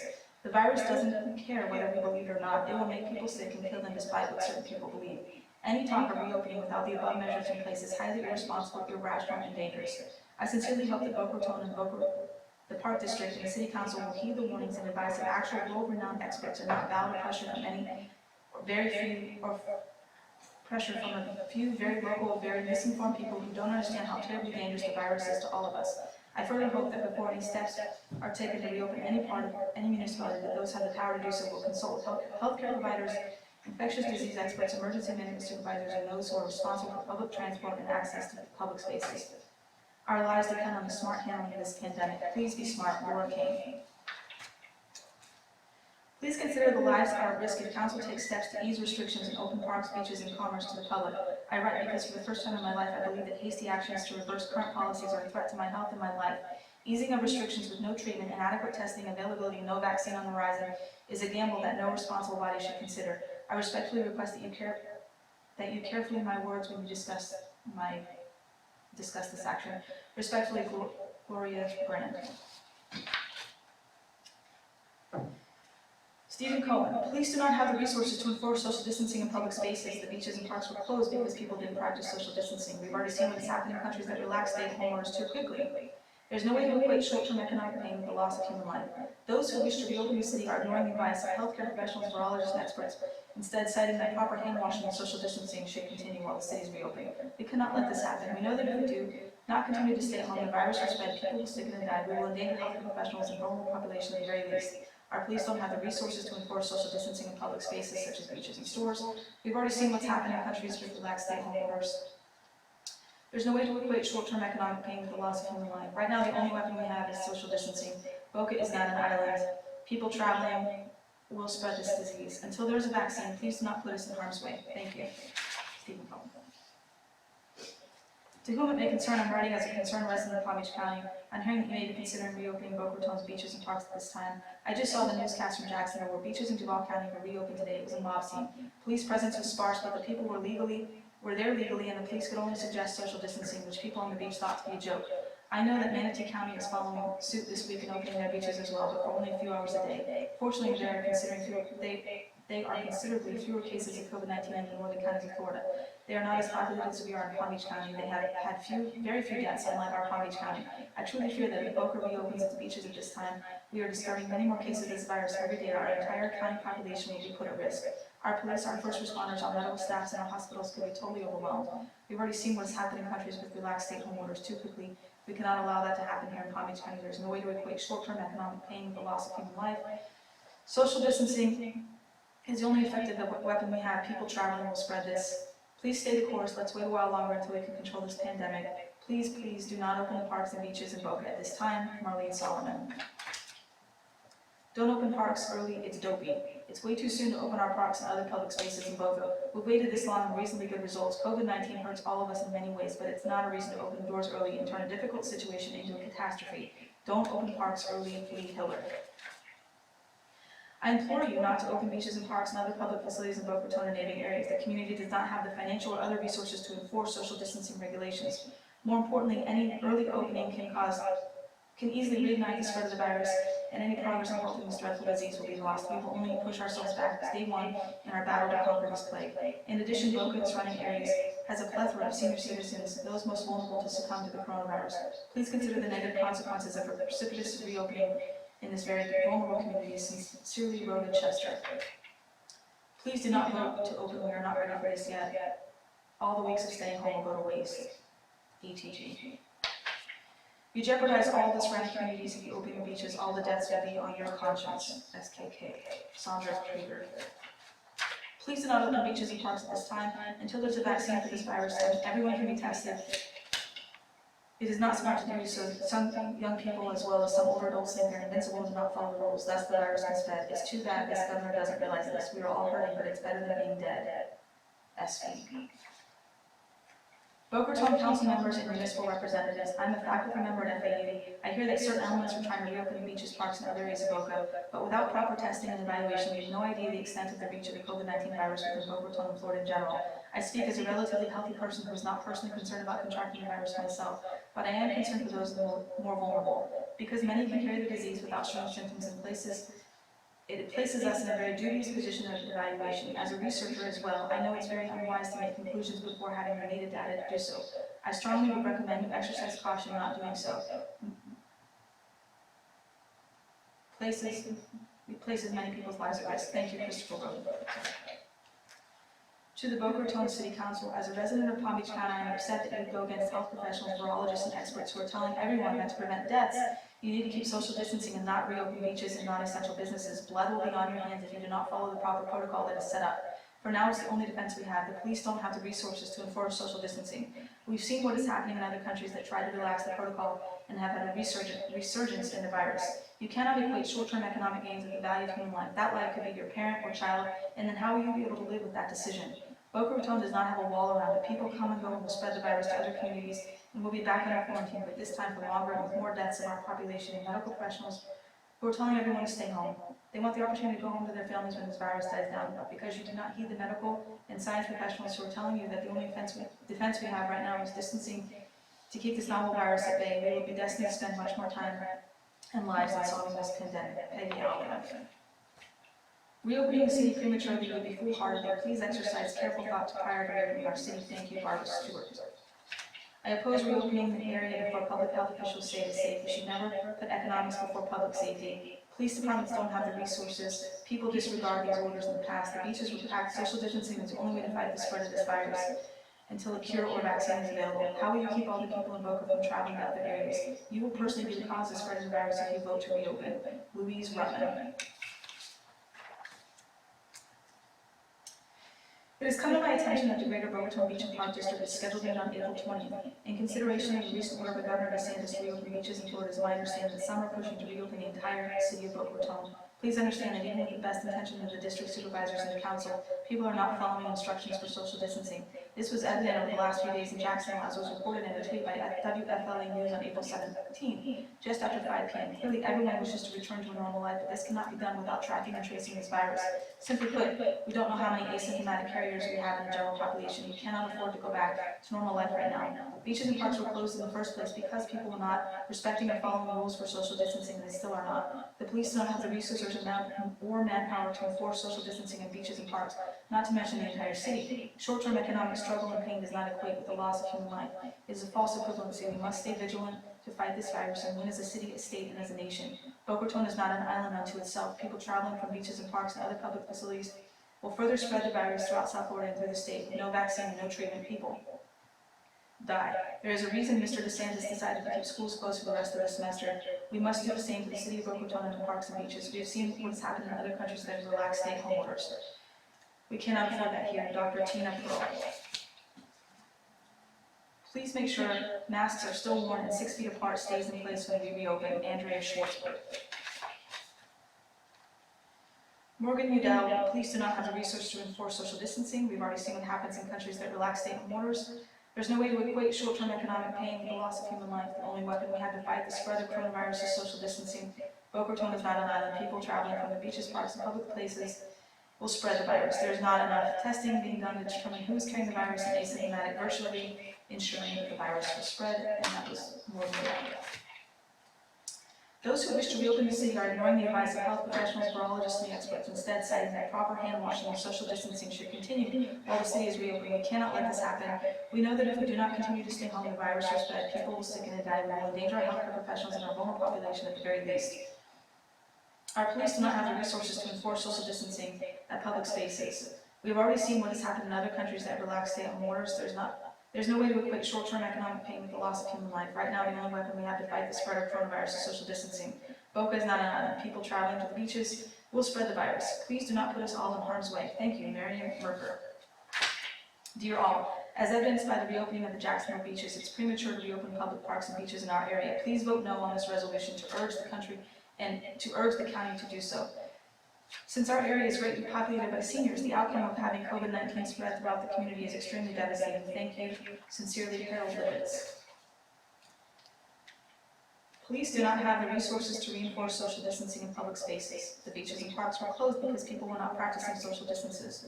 We've already seen what's happened in countries with relaxed stay-at-home orders too quickly, and the spread of the virus could be our future if we allow that to happen here. There's no way to equate short-term economic pain with the loss of human life.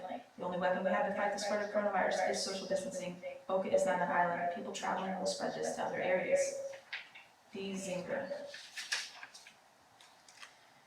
Those who wish to reopen the city are ignoring the advice of health professionals, virologists, and experts. We cannot let this happen. There's no way to equate short-term economic pain with the loss of human life. Florence Straubin. Police don't have the resources to enforce social distancing. We've already seen what's happened in countries which relax stay-at-home orders too quickly. There's no way to equate short-term economic pain with the loss of human life. The only weapon we have to fight the spread of coronavirus is social distancing. Boca is not an island. Trump supporters are screaming loudly. We need to be louder. Sue Uso. Seriously, this spoiled generation can't give something up for a couple more weeks for the greater good. Who have we become in this country that personal sacrifice has no meaning? Ken Sexton. Too early, not safe, virus will return. Keep public places closed, Jerry Stock. We have to be responsible and listen to the experts, not the right-wing extremists, Alan Rosenthal. To whom it may concern, we are very much against the proposed reopening of Boca's beaches and parks. As elderly residents of Palm Beach County, the reopening will be devastating to us. There's nothing medically available at this time to mitigate the coronavirus if you contract it. We moved to Florida to enjoy our golden years as did millions of other senior citizens. Florida is a unique state in that it is densely populated with elderly residents. We are very susceptible to this virus. We need to listen to the health professionals, virologists, and experts. In order to combat the disease, we need to work together. There's so much that has not been accomplished. There's no vaccine, there's no medication approved to fight the disease if contracted. There's not been enough testing, especially in Palm Beach County. The only weapon we have is social distancing. The beaches, parks, and the city were closed because people were not practicing that. Please keep beaches and parks and city closed at this time to help slow the spread of the coronavirus. Thank you, Toby and Brian Brown. I'm a citizen of Palm Beach County, and I'm appalled at your proposal to reopen not just the beaches and parks and public spaces, but the entire city of Boca Raton. There's many reasons not doing this prematurely. Here's just a few.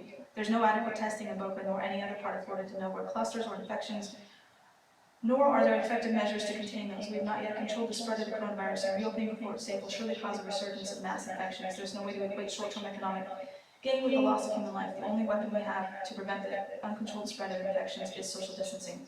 Police don't have the resources to enforce social distancing.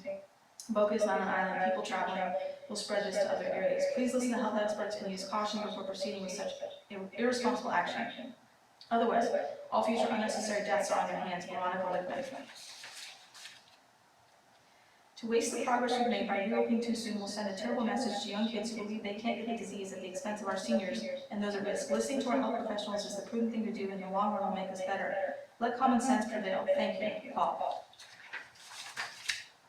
The decision to open parks and beaches and business facilities should be guided by experts who can appropriately interpret the information available. There's not been sufficient testing to identify asymptomatic carriers of COVID-19, so the only intervention currently available to reduce the spread of the disease is social distancing. Boca is not an isolated place.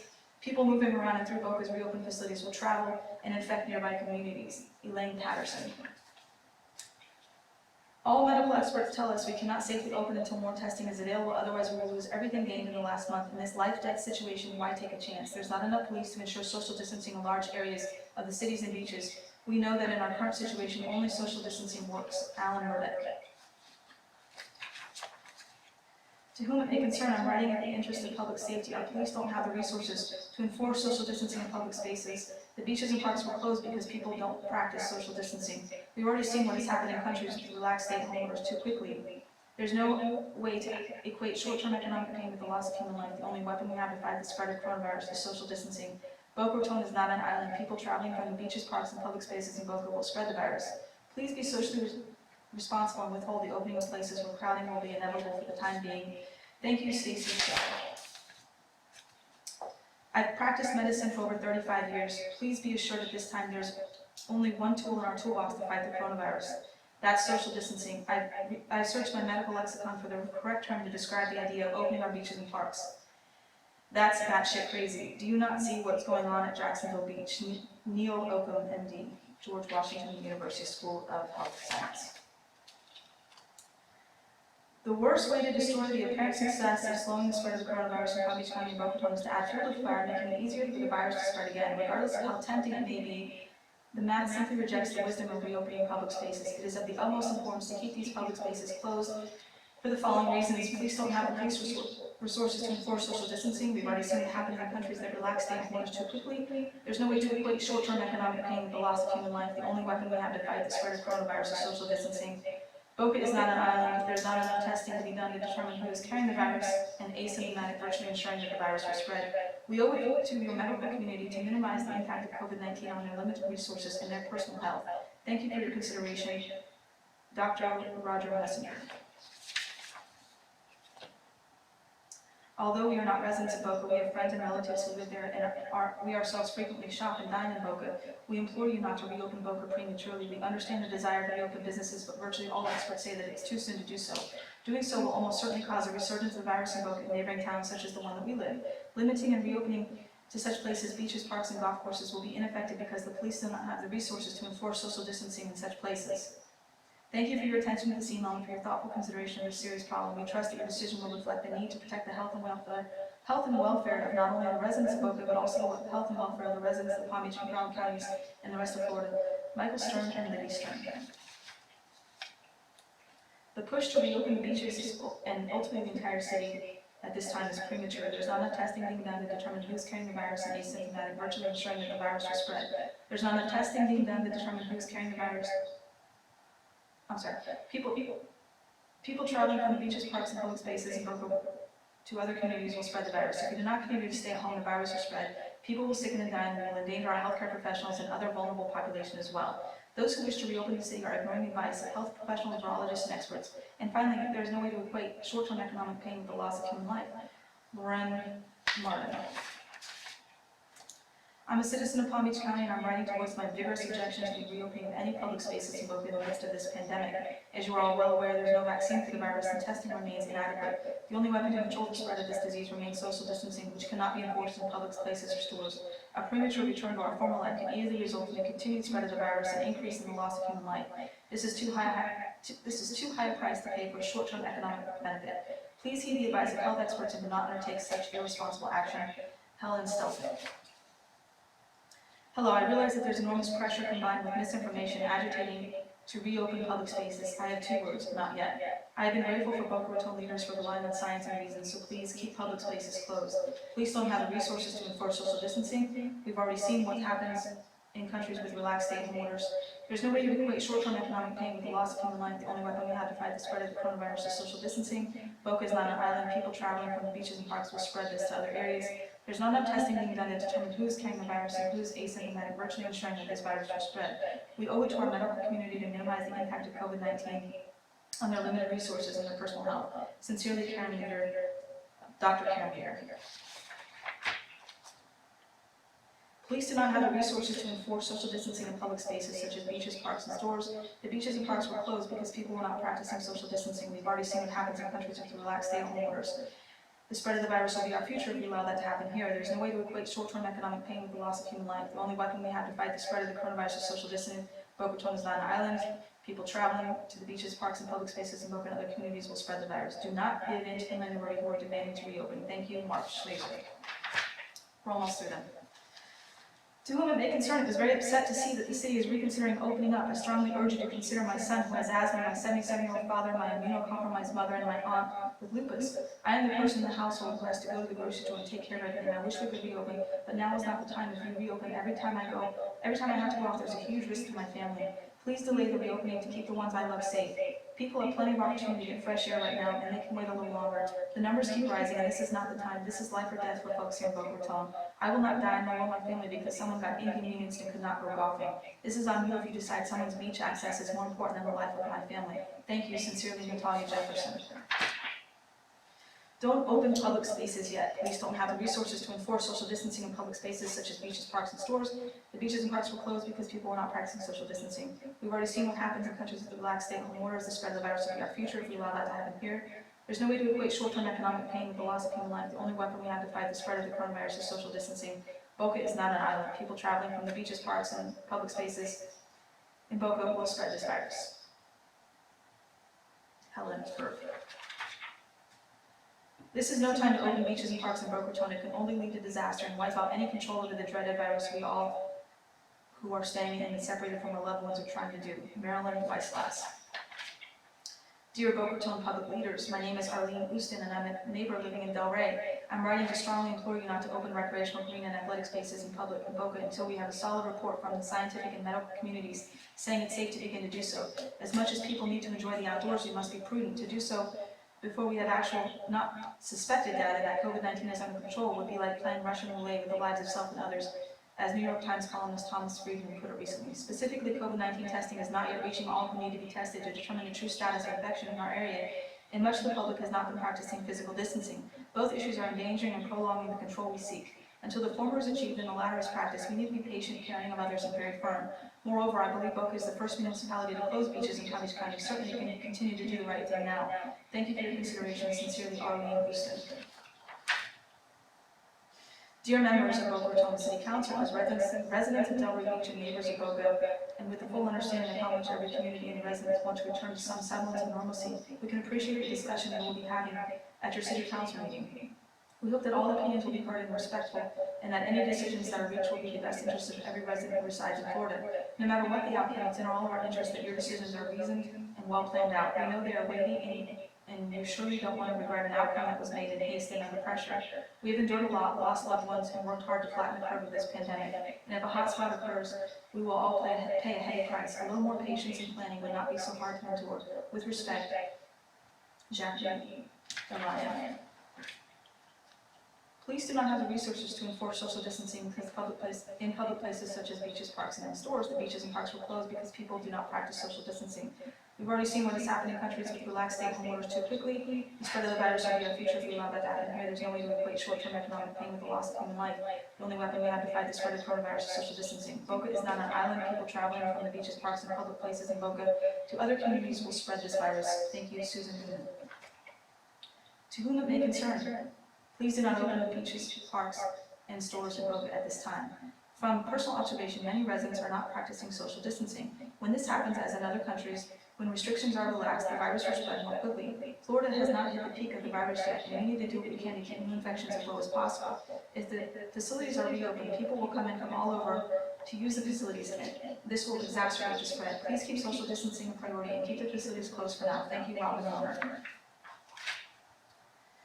Do not reopen at this time. This should not be a political decision based on a guess by an incompetent politician such as Donald Trump, who does not believe in science, and any of the commissioners who believe he knows anything. Base your decisions on health experts. We have a lot invested in the efforts of our citizens. Open too soon, and if there's a resurgence, which there will be, we will have to do this distancing for longer, and the rebuilding of our economy will take longer with more pain for all. David Kaufman.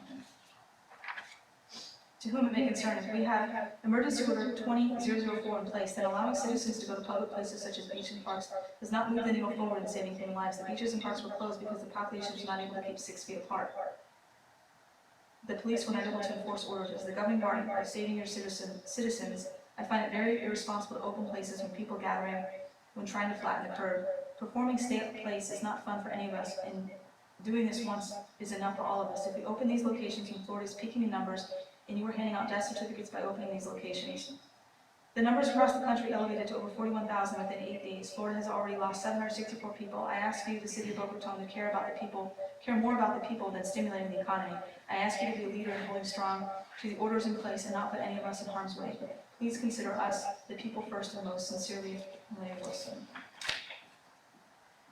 Police do not have resources to enforce social distancing in public places. We've already seen what happens in countries with relaxed stay-at-home orders. There's no way to equate short-term economic pain with the loss of human life. The only weapon we have to fight the spread of coronavirus is social distancing. Boca is not an island. People traveling from the beaches and parks to public places will spread the virus. Trump supporters are screaming loudly. We need to be louder. Terry Schwartz. Living in Palm Beach County and having many friends and family who reside in Boca, I'm writing to express my concerns regarding the premature opening of the city. People do not observe physical distancing in public spaces. There are not enough resources to enforce it. We do not know that distancing has been successful in keeping cases down and is our only weapon thus far against COVID-19. If we remove this measure, as other countries have experienced, we will see COVID cases begin to increase. Folks traveling to and from Boca after visiting its businesses, parks, and beaches will spread the virus to those in adjacent communities. Testing has been inconsistent and inadequate. Reopening small businesses, golf courses, parks, and beaches is not tenable at this time. It's not worth the risk and shows a reckless disregard for human lives. I implore you to keep the stay-at-home order currently in place until adequate testing of our population is available. Thank you, Ellen Gross. To our concerned local officials, first of all, thank you for your public service, especially in these unprecedented times. I urge you, as a local resident, to resist understandable but ultimately foolish and short-sighted calls to open up our boating areas, beaches, and other public and large private spaces prematurely. The science must guide us and nothing else. Police don't have the resources currently to enforce the social distancing we need to open up yet safely. We've already seen what can happen, giving an example of other nations when a society opens up too quickly. While we all understand the economic hardship involved, this cannot ethically or rationally be equated with the loss of human life. Also, Boca is not an island. Your decision will impact the entire state and beyond. Until we have treatment and much more widespread testing, especially the antibodies test, social distancing is the only weapon we have to fight the pandemic. Partisan and ill-informed calls to reopen before it is safe to do so must be resisted. Voters will remember and reward officials who have acted irresponsible to save lives. Thank you for your time and consideration, Dr. Cheryl Duckworth. Those who wish to reopen the city are ignoring the advice of health professionals, virologists, and experts, instead citing the proper hand washing and social distancing should continue while the city is reopened. We cannot let this happen. We know that if we do not continue to stay at home, the virus will spread. People will sicken and die. We will endanger our healthcare professionals and our vulnerable populations at the very least. Our police do not have the resources to enforce social distancing in public spaces. The beaches and parks were closed because people were not practicing social distancing. We've already seen what had happened in countries and relaxed stay-at-home orders too quickly, and the spread of the virus will be our future if we allow that to happen here. There's no way to equate short-term economic pain with the loss of human life. Right now, the only weapon we have to fight the spread of the coronavirus is social distancing. Boca is not an island. Please do not put us all in harm's way. Thank you, Mary.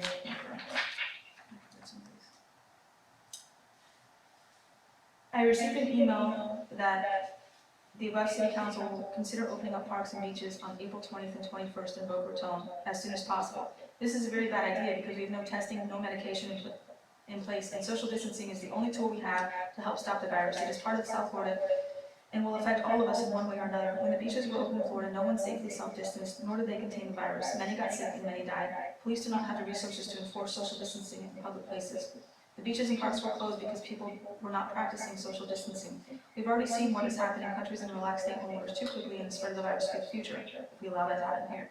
There's no way to equate short-term economic pain with the loss of human life. The only weapon we have to fight the spread of the coronavirus is social distancing.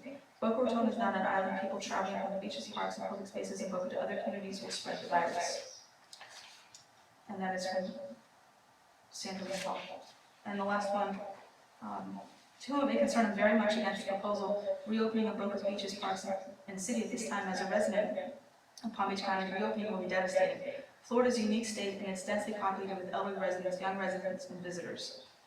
We need to listen to the health professionals, virologists, and experts that have said we cannot get complacent in open cities until we are sure we're ready. At this point, Florida, and in particular Palm Beach County, is not at all at its peak of the virus, and as we can see, the increase in cases and deaths is reported each day. To combat this disease, we need to work together. There's no vaccine, there's no medication proven to fight this disease they've contracted, and most important, there's not enough testing, especially in Palm Beach County.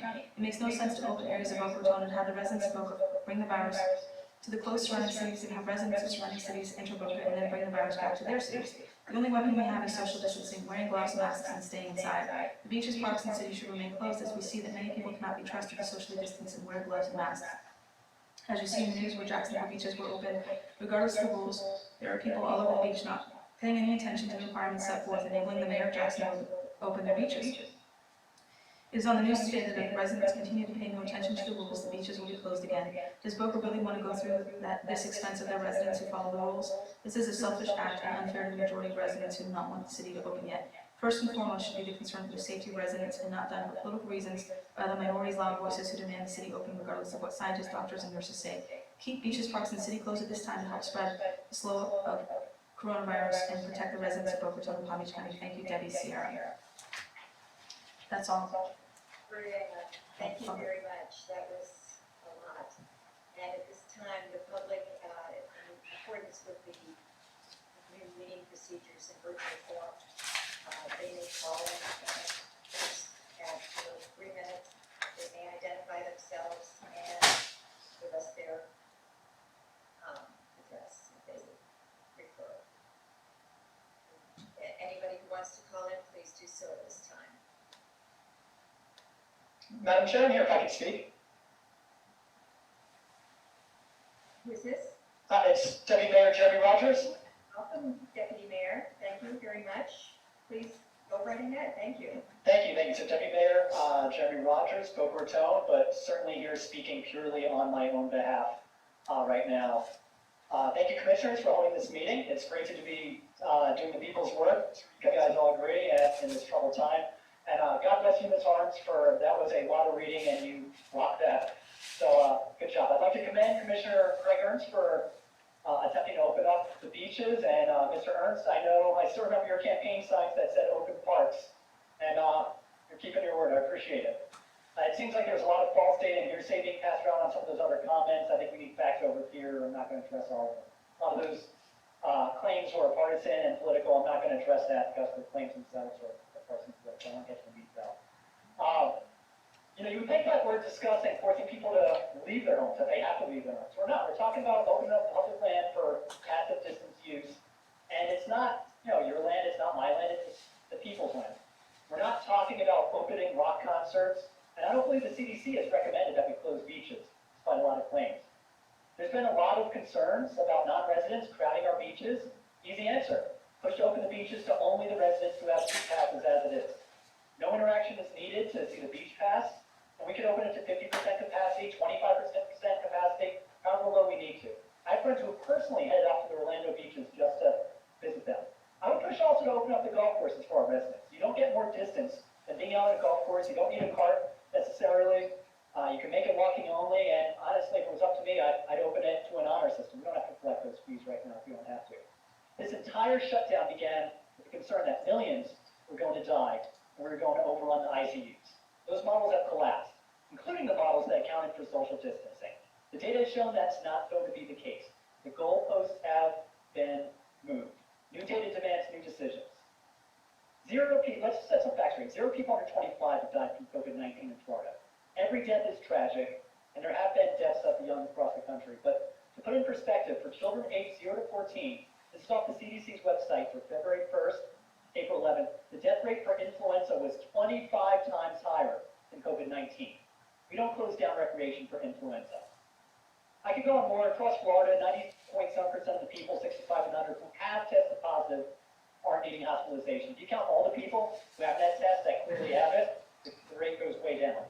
Let's mention feckless leadership. Feckless leadership is allowing a vocal minority, and I would say even a majority, to restrict the rights of free people to public land, to their land.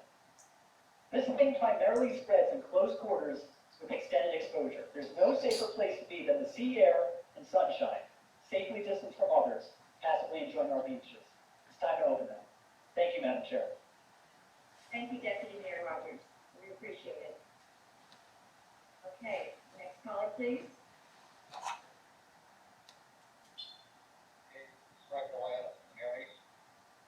Hi, Greg. Thank you. Yes. Hi, guys. First and foremost, our thoughts and prayers go out to everybody that's affected.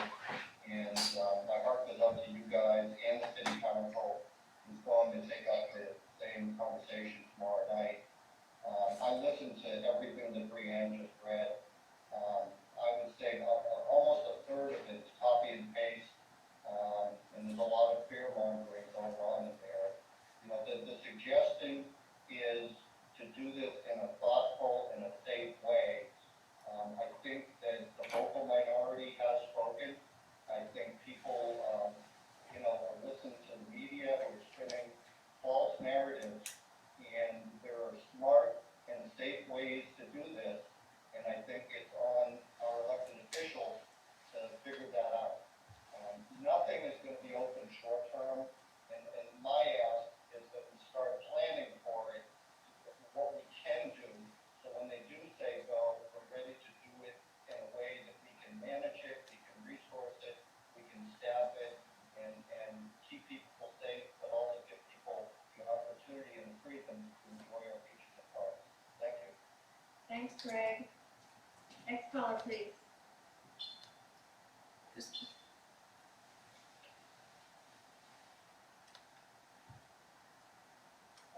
I would be happy to talk. You can hear me? Your name, Madam Mayor, and Madam Chair. Yes?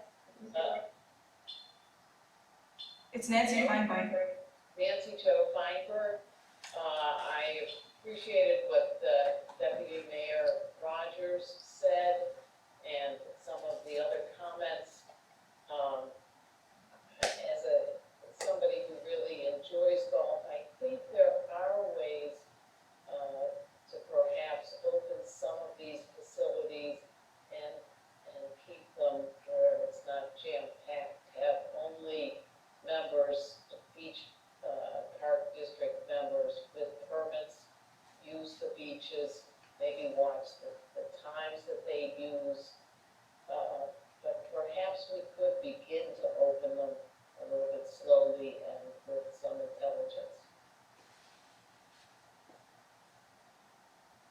Thank you.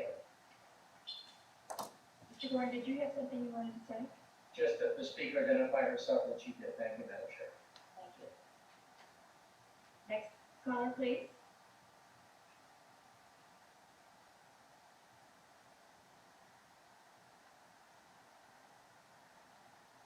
A few seconds. Anyone else?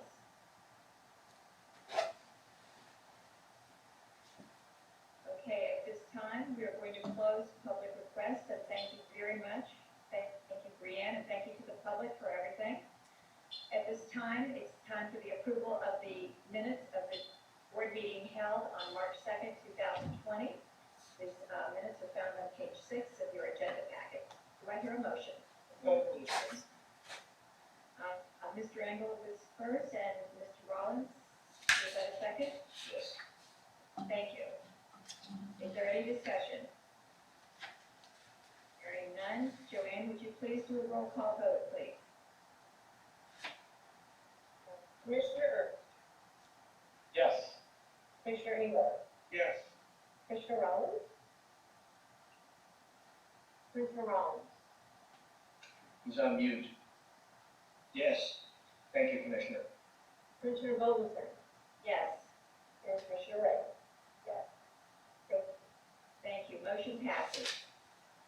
Okay, it's time for our regular business. We're going to go to the Ocean Strand Declaration found on page 11 of your agenda packet. Mr. Horowitz, you prepared this for us. Would you like to weigh in on this, please? Thank you, Madam Chair, I'd be happy to. At the last board meeting, the board directed our office to prepare a restrictive covenant which would effectively limit the use options for the property generally known as Ocean Strand. The restrictions, some standard boilerplate language, but the operative provision states that any and all future uses of the property, again, I'm talking about the Ocean Strand property, shall be limited to open space, which shall include parks and recreation uses as determined by the district, consistent with chapter 313 laws of Florida, that's our charter, as may be mentioned from time to time. All future uses of the property shall be subject to the public review and approval of the Board of Commissioners of the Greater Boca Raton Beach and Park District. For the record, these restrictions, once they're recorded, can only be revised, amended, modified, or terminated by a majority of the qualified electors of the district voting in a special referendum election. And we present them to you consistent with the discussion at the last board meeting for your consideration. If they have to be approved this evening, they'd be executed and recorded in the public records of Palm Beach County, and they would run with the land. Thank you, Madam. Thank you, Mr. Horowitz. Do I hear a motion to accept this declaration for Ocean Strand? Move to accept. Thank you, Mr. Engel. Do I hear a second? Second. Mr. Rollins, seconds. Joanne? Is there any discussion? Any questions? Yes, Mr. Ernst? Madam Chair, and it's really a question to council, is, well, I'm very supportive of the phraseology that he has for open space, including parks and recreation use for the benefit of citizens and residents of the district and the general public. My question is, as a group, are we doing anything that would be unintended consequence of this? Specifically, if we're going to have kayak or beach chair rental or any other, or parking rental of any kind that would,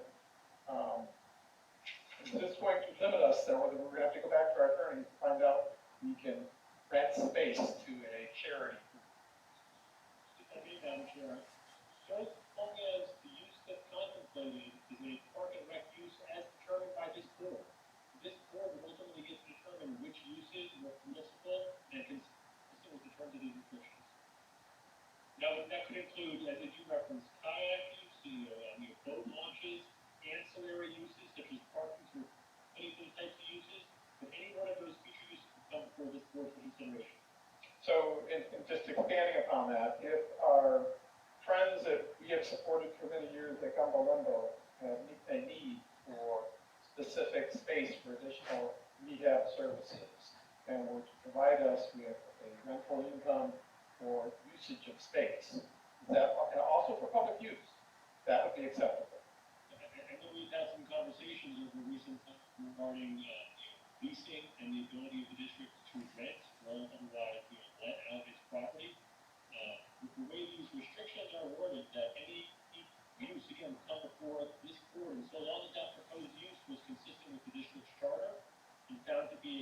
direct use consistent with these restrictions will be considered for this meeting.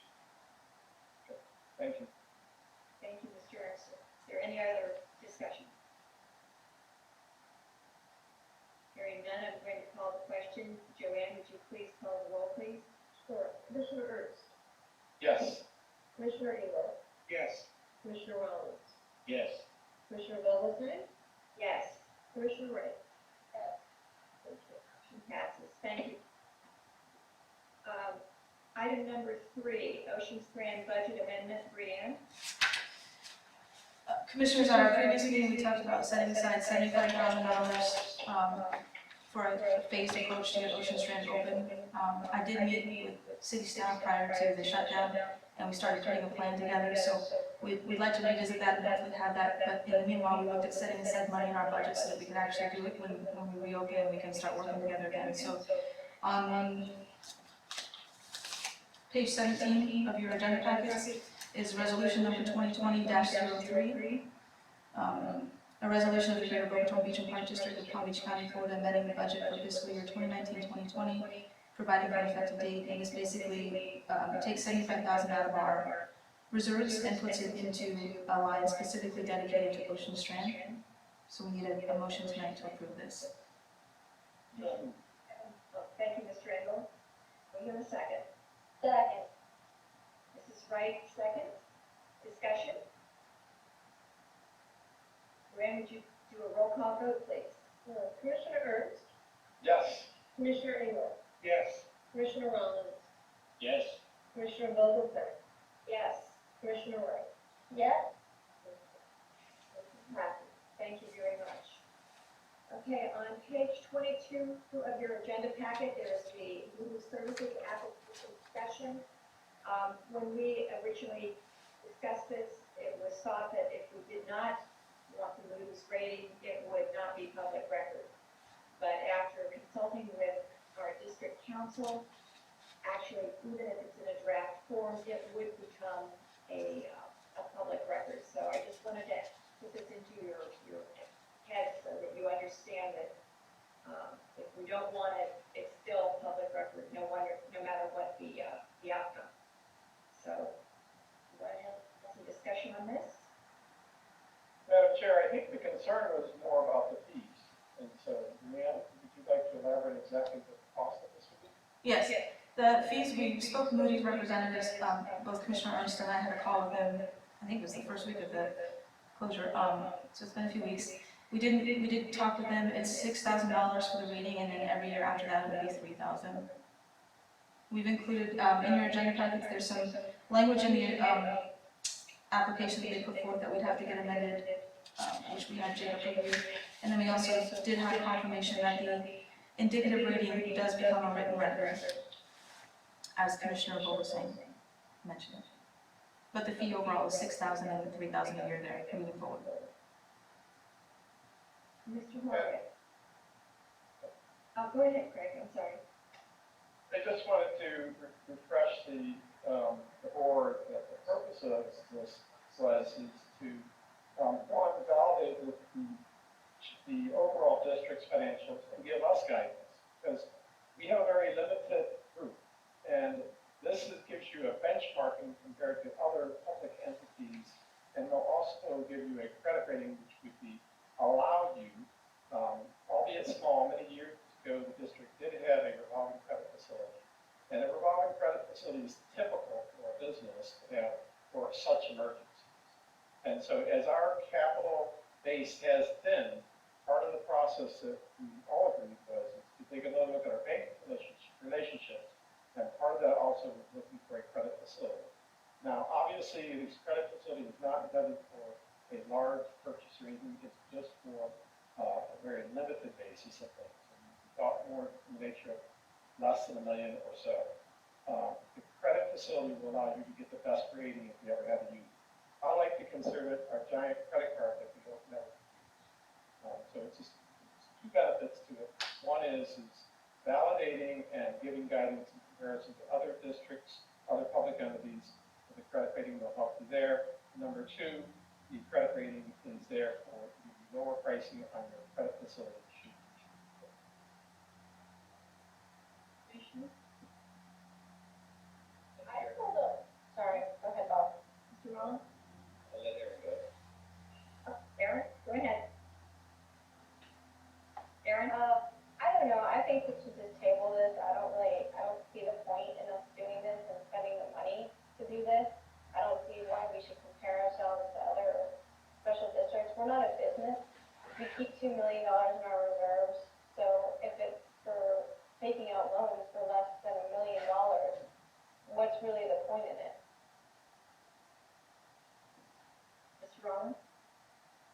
I read through the documents and reflected on the discussion, and I appreciate Craig bringing it up so we could discuss getting a rating.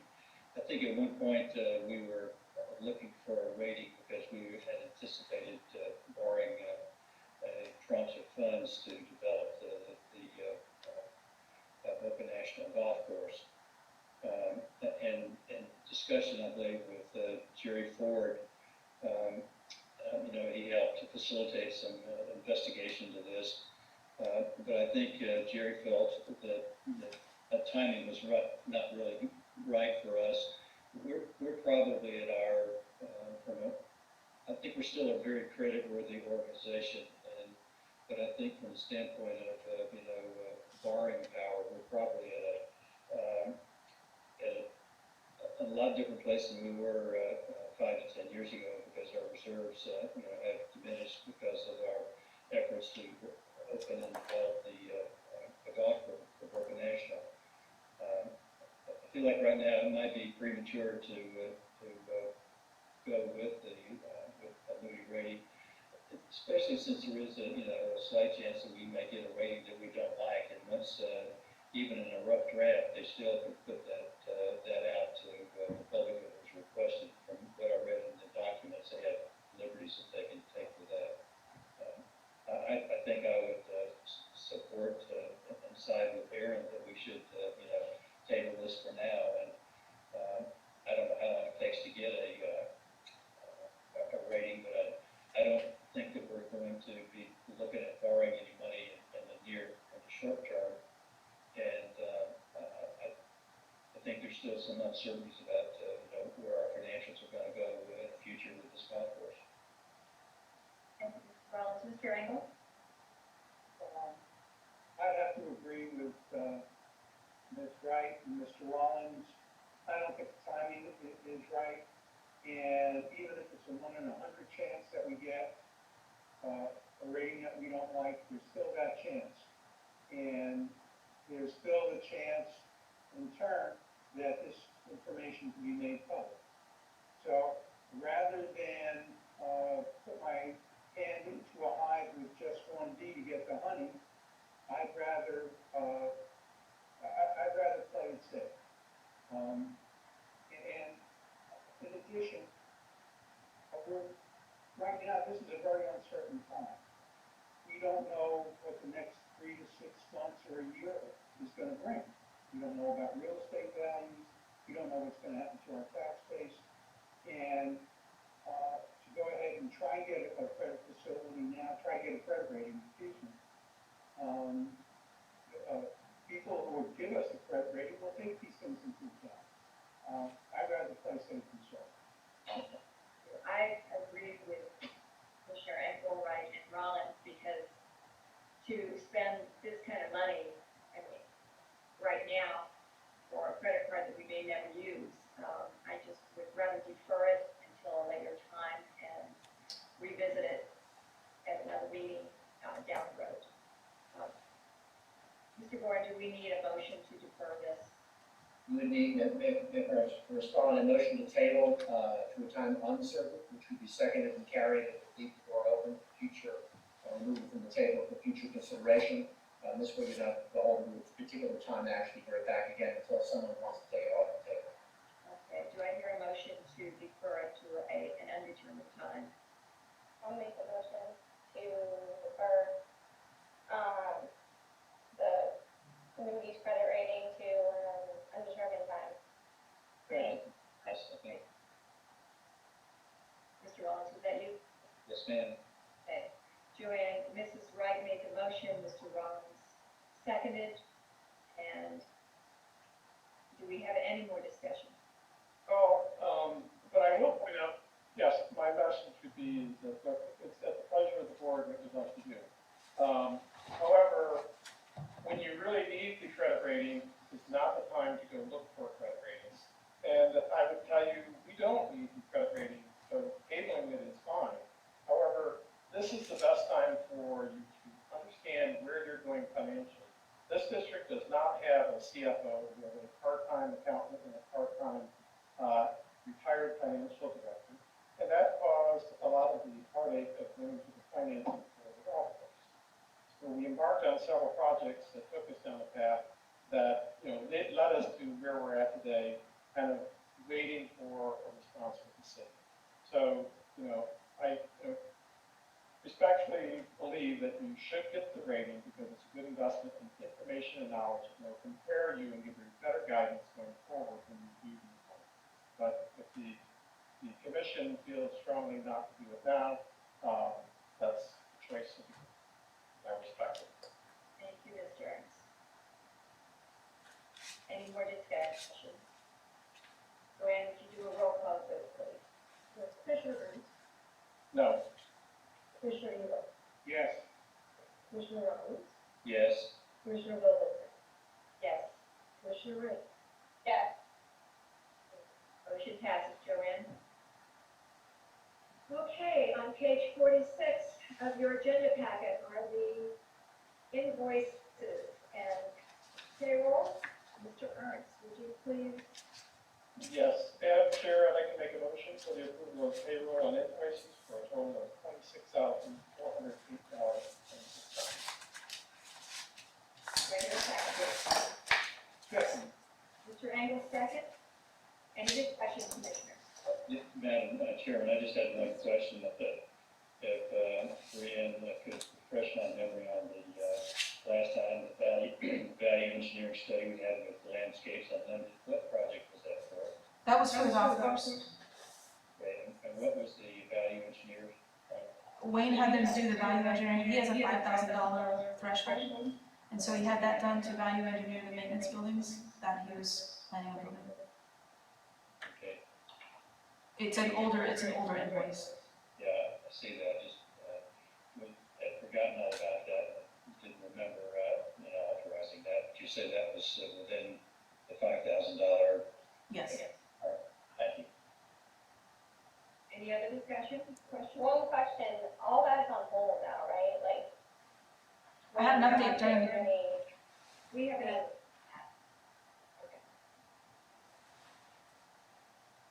okay, no more discussion? Joanne, would you do a roll call vote, please?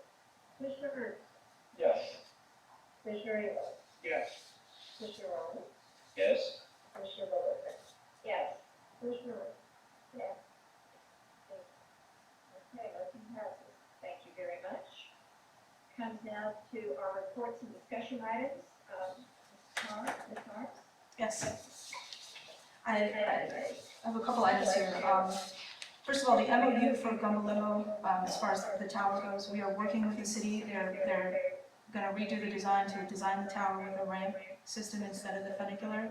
The MOU that we had with Gumbalimo is expiring, so we'd like to get, instead of the 30 days, whatever, we want to do a 6-month extension. I just need to get direction from you all to go ahead and have council do a 6-month extension with the Friends so that we can work with the city to get the design done and then come back with it. Is there a motion required for that? Yes.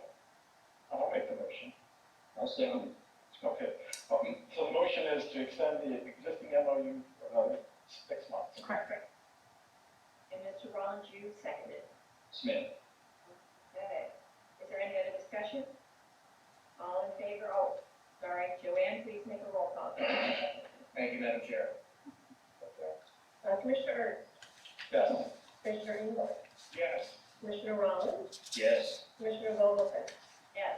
Commissioner Rea. While we're on the subject of Gumbalimo, we knew that some issues were coming up at that building. We actually have a request from the city for the new, this is for the roof replacement at Gumbalimo.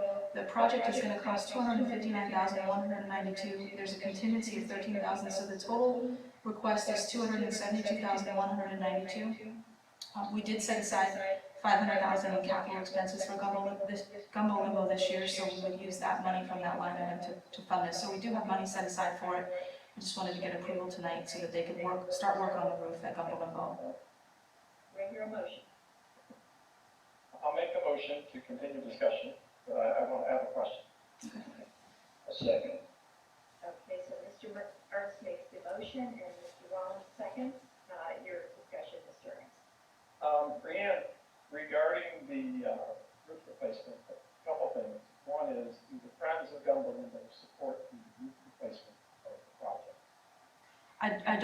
friends weighed in on the roof replacement. I know the building is maintained by facilities maintenance. They're the ones who have done the reporting, and they had an external evaluation done, and they're the ones who came back and said it needs to be replaced. That's who maintains the facility up there. Okay. I mean, and the only reason I question it is that, you know, we had discussions in the past about a major redesign out there, and I certainly would not want to spend $200,000-300,000 and discover later that we're tearing it all down. So I don't know where we're going with any other capital projects related to Gumbo Limbo. Well, I think the redesign is a ways off. And if they're saying we need a re-roof, I don't think we can hold off for 5 to 7 years on a roof. We need to, the roof is bad, and repairs aren't gonna keep it together. It has been bad for quite a while, and now it's just gotten worse. That's your evaluation. We set aside money knowing that there's probably gonna be AC costs coming at us too. AC and roofing costs, because we didn't intend on funding the master plan in the near future. I would like to say, I always had the same question that Craig did, but knowing how progress is generally slow on major projects like this, it's probably 7 to 10 years before any decisions made about what's going to happen with Gumbo Limbo. Although I wish it were much sooner than that, but I don't think we have the luxury of postponing this decision, unfortunately.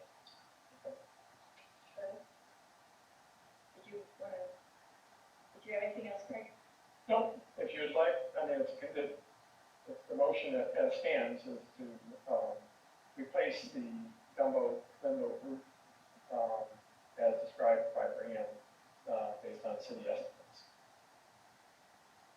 If there's no further discussion, Joanne, would you do a roll call vote, please? For Commissioner Ernst, Yes. Commissioner Engel, Yes. Commissioner Rollins, Yes. Commissioner Littleton, Yes. Commissioner Rea? Yes. Commissioner Rea? Thank you. Brianne, do you have more? I do. I have a golf course update. This comes from Mr. Brunswick. He put this together. I know it came up in one of the early public comments from Mr. Chaffee as well, looking for an update, and I think Mr. Galanis was interested too. On our end, I did hear from Mike Mika last week about the NGS study, and there were questions, so I answered those questions. So I do know that even though the city's closed, I know they continue to work on projects, and I'm not sure when we'll hear back about it, but they have a lot going on, obviously. Wayne wrote this report. The intent of the district to proceed with the phased development of the golf course under a new budget necessitated a revised approach to the project. Over the last few weeks, during this period of uncertainty, he's been working with Clearspan, Landscapes Unlimited, and Charles Putnam to discuss issues with the phased approach. These are some of the ideas, and I'll send out the timeline and the phased approach, but basically they've been lowering the original budget for the maintenance facility was put from 2.6 to 1.9. They're working with Clearspan and Landscapes Unlimited for value engineering of that, and he also reviewed the maintenance building on site today to see if there's a way to reuse that area for now, just to get the facility opened on a smaller scale. The main change to the golf course was the amendment to the short course from 11 to 9 holes. I know that was done partly because of public input. It's required them to redraw the short course and has required some small changes, but nothing significant. They've been able to save a few more trees within that area as well. And then they continue, they're working with the city on the permitting and what will be required through that process. So they've had some meetings on that. They did put together a schedule, which I'll send out to everybody as far as that revised timeline goes for them. And I'll send out his full report, but those are the highlights. Commissioners, we had sent a letter to the city that, I guess, expired on March 20th, the contract expired on March 26th, regarding approval for the design. Would you prefer to direct Brianne to construct another letter in view of the fact that these are different times than when we sent the letter, and ask for a response? Madam Chair, may I speak to her? it sounds to me like, Wayne has continued construction work with 3 other vendors, Clearspan and Landscapes Unlimited from Charles Putnam. And the expiry of the letter. Given the circumstances of what's happened in the past 4 to 5 weeks, it's evolved significantly. And I think it's probably not reasonable to assume that we're going to proceed with a building of the golf course in this current environment. There are many things, moving parts, and I think it just should settle a little bit in time. And very well could be the city's existing municipal golf course remains with the city. We don't know. So without further dialogue and input with the city, I just don't see us coming to a conclusion quickly or a direction quickly. And I certainly wouldn't want to be forcing the city to make a decision or us going to do it on our own. So the 2 thoughts that I would recommend is, one, have Wayne hold off on any other expenses, period, with the golf course, because we just don't know. And then let's wait. Let's give this I don't know, at least a month. We're not going to be able to pick this thing up until we have clearer direction of the impact of COVID-19 on our economy and our community. So it's really kind of let's stop the motion. I do believe in the role of public government as a kickstarter of things, and we are going to have to look at our own budget in many ways. So all of it kind of goes together. So Craig, do you want to withdraw the request to the city? Well, I think the original request to the city was kind of a threat, as I recall, that said, if you don't respond, they're going to proceed with demanding enforcement of our contract, as I recall. So, Well, I mean, do you want to just send them a letter saying we're withdrawing our request based on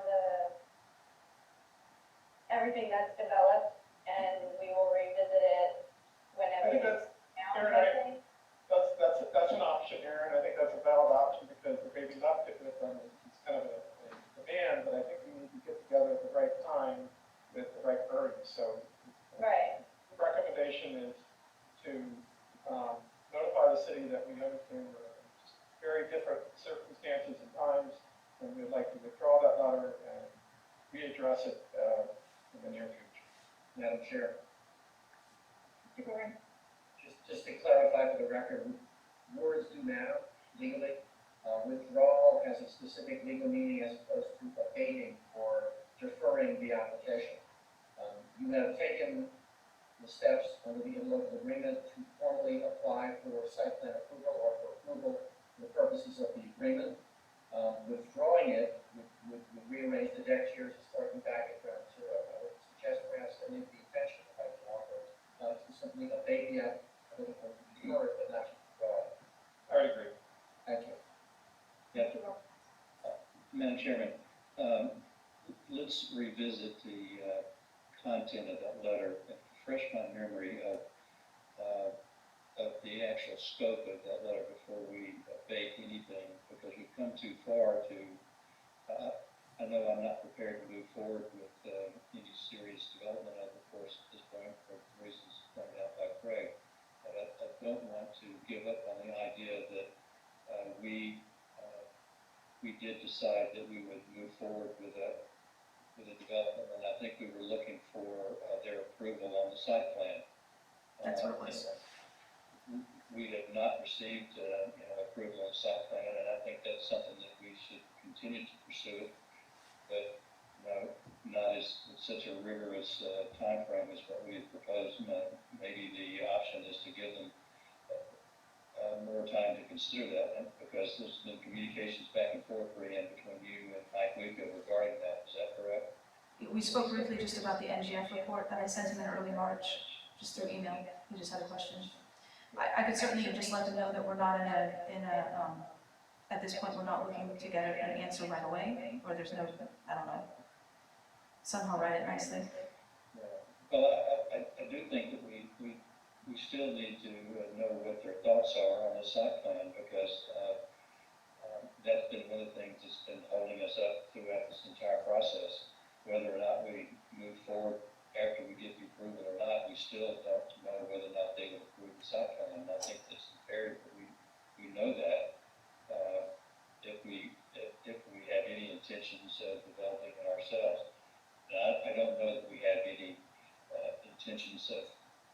short-term basis, moving forward.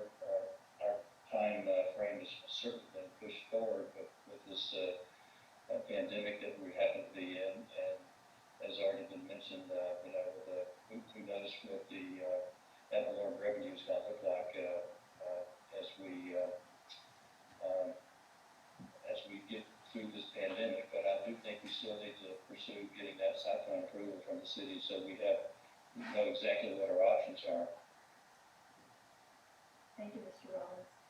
So, the first item that Mr. Ernst brought up was to, have Wayne hold off on any future expenses. So why don't we get a motion to, direct Wayne in that capacity? I would certainly make that motion, Madam Chairman. Do I, Mr. Engel seconds? Any other discussion? So the motion is that, Wayne and Southernville should not proceed with incurring any additional expenses. The executive director of the district, can approve those expenses. If needed. Was that your intent, Mr. Rollins? No, ma'am, it was not. No, I really, the motion was to, you know, stop any work that we might have. If it becomes necessary, then the executive director could bring that back to us, but it's not my intention to give Wayne any green light on doing any further development at this point. Okay. Thank you for the clarification. I agree. Okay, so we have a motion. Any more discussion? Joanne, would you do a roll call vote, please? Commissioner Ernst, Yes. Commissioner Engel, Yes. Commissioner Rollins, Yes. Commissioner Rollins, Yes. Commissioner Rea. Yes. Okay. And commissioners, as far as directing Brianne to, send another letter to the city, just saying that we are still interested in getting site plan approval, do you have an appetite for that? Yes, I do, Madam Chairman. I really think that we need to pursue that avenue. That's what we've been asking now for months on end. Okay, is that a motion? I'll make the motion then, Madam Chairman, that we have our executive director address the matter in a letter to the city that we're looking to them for approval of the site plan for the development of the golf course, and give them sufficient latitude that they could, given where we are with this pandemic.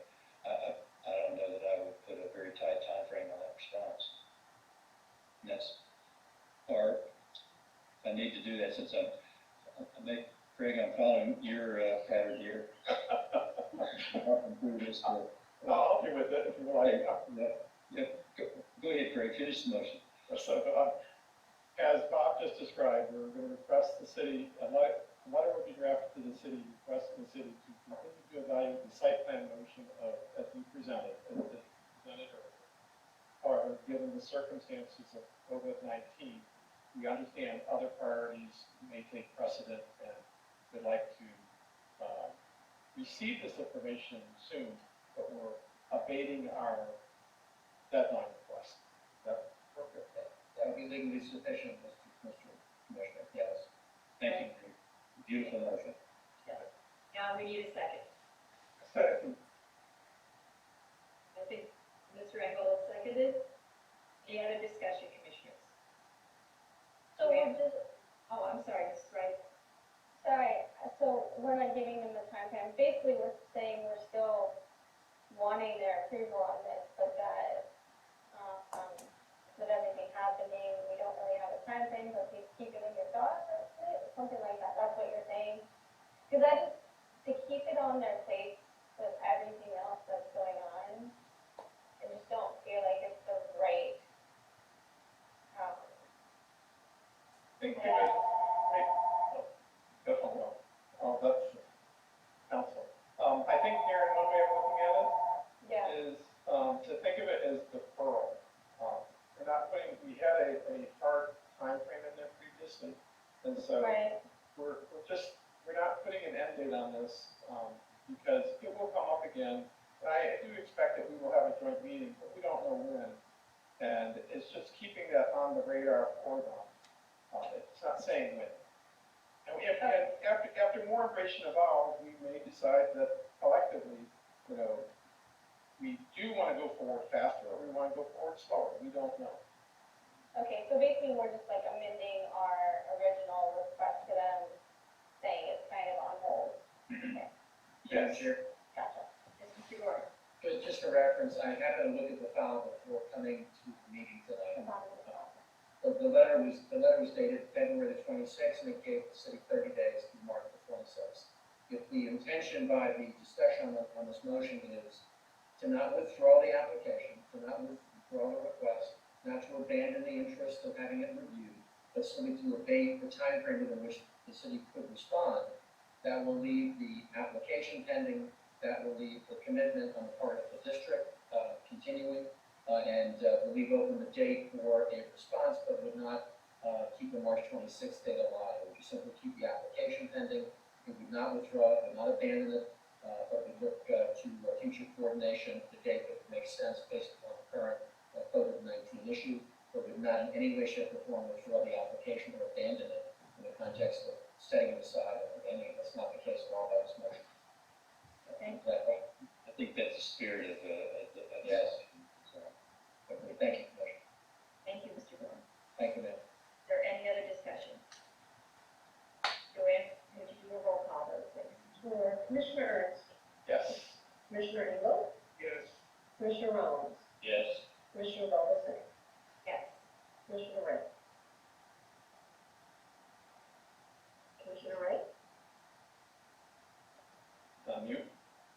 Yes, Commissioner Wright. yes. Thank you. Motion passes. Motion passes, Commissioners. Thank you very much. Brianna, do you have anything else? I just wanted to thank the Recreation Services staff and the city leadership for all that they've been doing throughout this. I know they've worked really hard to keep the employees safe, to keep the residents safe, and I know from talking to Michael quite a bit in the last few days that they're really working hard to put plans together so that when we do reopen, you know, he gave it in his update, but I know that staff has really worked a lot and they've worked very hard and they have a lot on their plates, and I just wanted to say thank you to them for all that they've been doing.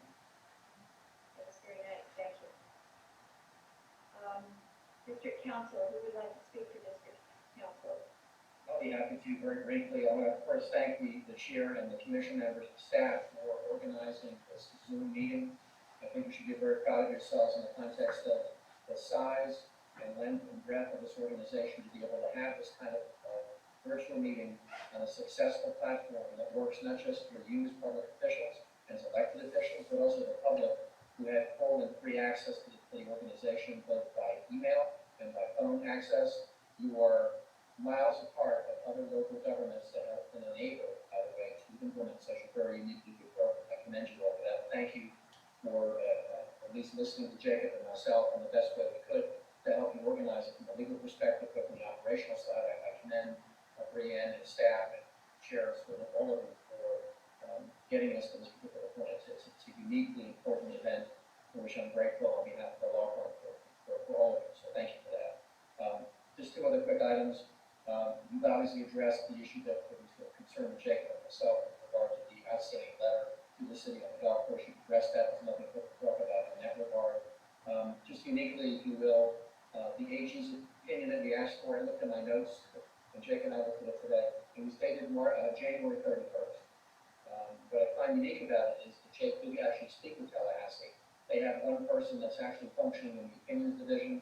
But interestingly, when Governor DeSantis requested an AGO on the issue of having virtual public meetings, his answer came on March the 20th, which resulted that in the same day issuing an AG's opinion and also resulting in the governor's order allowing for virtual forums.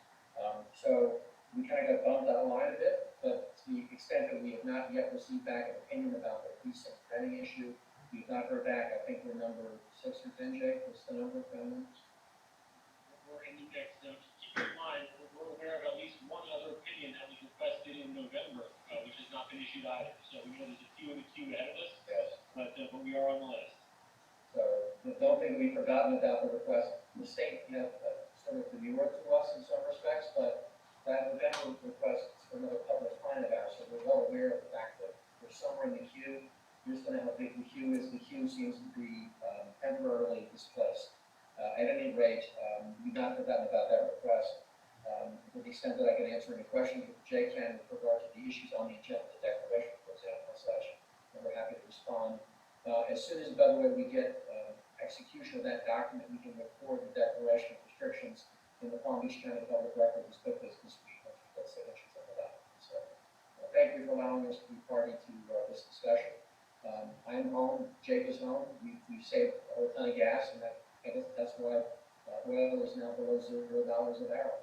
So, thank you all very much, and we appreciate the opportunity, and please stay safe with the thing. Appreciate that. Thank you, Mr. Gordon and Mr. Thank you, ma'am. It's now time for commissioners' reports. Mr. Engel, let's start with you. I really don't have much to say at this point, aside from that I'm happy that we're all safe and healthy. And I really need an audience for my jokes, right? And I want to thank Brianne and our staff for the extensive amount of work that they've done. My voice would have given out, Brianne, about maybe crew number 25. So kudos on your vocal stamina. Other than that, I'm good. Thank you, Mr. Engel. Mrs. Wright? Erin? Yeah, I'm here. No, just thank you to staff at the city, everybody at the city, our staff, everybody. That's it. Mr. Rollins? It's good to see everyone tonight. I can't say I've missed having so many meetings or lengthy meetings, but I sure have missed the staff and missed the commissioners. One good thing about the pandemic is that my wife has forced me to exercise more by taking walks, and I've seen more of my neighbors in the last 4 weeks than I have in the last 10 years, because everyone's doing the same thing as I am. And thanks to the staff for getting us where we are today with the virtual meetings. The one question I did have is that if we're doing these virtual meetings, and Brianne, that was a virtuoso performance reading those emails. I wanted to interject something along the way to add some levity to it because it was such a serious topic that we were discussing. But since we're doing these, probably have another virtual meeting, the question I have is, will we be required to read into the record all of the emails that we get between the two meetings, like we did today? Is that something that's required that we do that? Since we all see those on the servers, it's something that's necessary that we actually read those into the record. Mr. Gordon, would you like to answer Mr. Rollins? You can, and the answer is that under the rules that you've adopted, if the emails were a substitution for the physical presence of someone who would have otherwise come to the podium to address the commission, then they need to be read into the record. And to the extent that those folks can't physically be there, then their public iteration would be their ability to have their emails read in no more than 5 minutes per shot. One quick example though, if there are 50 emails that are sent to all of you, and only X number of those 50 are specifically requested as if they were for public comment, we can coordinate that with Brianne to make sure that not all 50 perhaps have to be read, but maybe some less for now. In fact, with simple conversations with you already available. So we have to look at that carefully. The ones that were read into the record tonight, we believe, based upon their delivery, that they were requested for public comment. Those were all sent to the email that we set up specifically for public comment. I actually had more emails in my come over the weekend than that came into the public comment email. Well, in reality, if everyone showed up to the meeting, I doubt that we'd have had that many come to the podium because of the similarities between the emails was pointed out by one of the respondents that, it's like it's a boilerplate. And if I here, what's the expression, wrote that down. Boca is not an island. If I ever hear that again, it'll be too soon. But it just seems to me to be should be some way we could streamline letters to say the same thing, like they were just run off on our copy machine. That's all. Understood. Mr. Gordon, did you have something? No, just to the extent that I respect and embrace Commissioner Rowland's comments and concerns. Part of the challenge we have is trying to balance what is otherwise a potentially a replication of a similar letter with the right of the public to have access. And this platform, unfortunately, opens up a door that challenges all of you from the standpoint of time. I also commend Brianne for her well-spoken presentations. We'll look at that carefully and make sure that there's some way to sift through them and not read some, but defer others in the context of making them part of public record. And bringing them, we will coordinate between now and the next meeting. This was in no way criticism, but more or less a critique and perhaps a suggestion of a way that it could be streamlined. Since there are business that, we need to attend to. Understood. You cannot be accused, Commissioner, through the chair, if I may, of being non-transparent. You're being extremely transparent by virtue of that, the gifted reading of our executive record. And we've always been that way too, and we'll continue. Thank you. Okay, Mr. Rollins, is that all? Thank Yes, ma'am. I'm sorry. Yes, it is. Thank you. you very much. Mr. Ernst? Madam Chair, first of all, I thank Brianne for reading that monthly list of others. And I just want to, at the beginning of the meeting, I asked for a second on a motion. And I want to clarify some of the, given all those emails that came in, just a couple of questions, and I want to clarify some facts. So the first one is, how many emails did you receive approximately? In the public comment email, it was around 135 or 140 before it was all said and done. That included a few that did not pertain to the reopening. But of the ones that were pertaining to the reopening, would you say that almost 100% of them were not reopened? I would say yes. Oh, okay. And so, and some of them were duplicates. I mean, they were copy paste of letters. So a number of, we got kind of pounded with a lot of people saying, okay? So let's, and if you don't mind, I'd like to just clarify, there was a lot of facts thrown around there that was just inconsistent and wrong. So I'd like to share the screen that I have with you, and just showing you the facts of what numbers are out there. And as you can see here, this is a report that I get daily from the Miami Emergency Operations Committee, and you can see that it is a serious event. COVID-19 is very serious. As of yesterday evening, there were 247 cases in the state of New York, which has 19.5 million people. Then you see here, Michigan has 31,000 cases, just identified cases, and maybe more. And then we come down here to Florida, and we see that Florida has 21 million residents and 26,000 cases. We also see here that, Palm Beach has 2,107 cases. We have 1.5 million people indoors. Okay? That's as of yesterday. And the statistics, yes, these are the cases, cumulative also, you see a chart going up there. So I'd like to stop sharing that screen, and I just want to share one other screen that was provided to me. Let's see, where is it? Well, unfortunately, I don't see it, but it gives me the total number of people who have passed. And that, unfortunately, for the people who have passed in Palm Beach County, there are 127. And one person passing is not good enough. But all of these cases are, for the most part, people who are well over 60s, 70s, 80s, and 90s. All tragic, but the case number of these is related to COVID-19. Relative to other influenza and other things, this is not significant. But I don't want to argue about that at all. What I'm talking about is some of the things that we are listed for. Boca was the first to close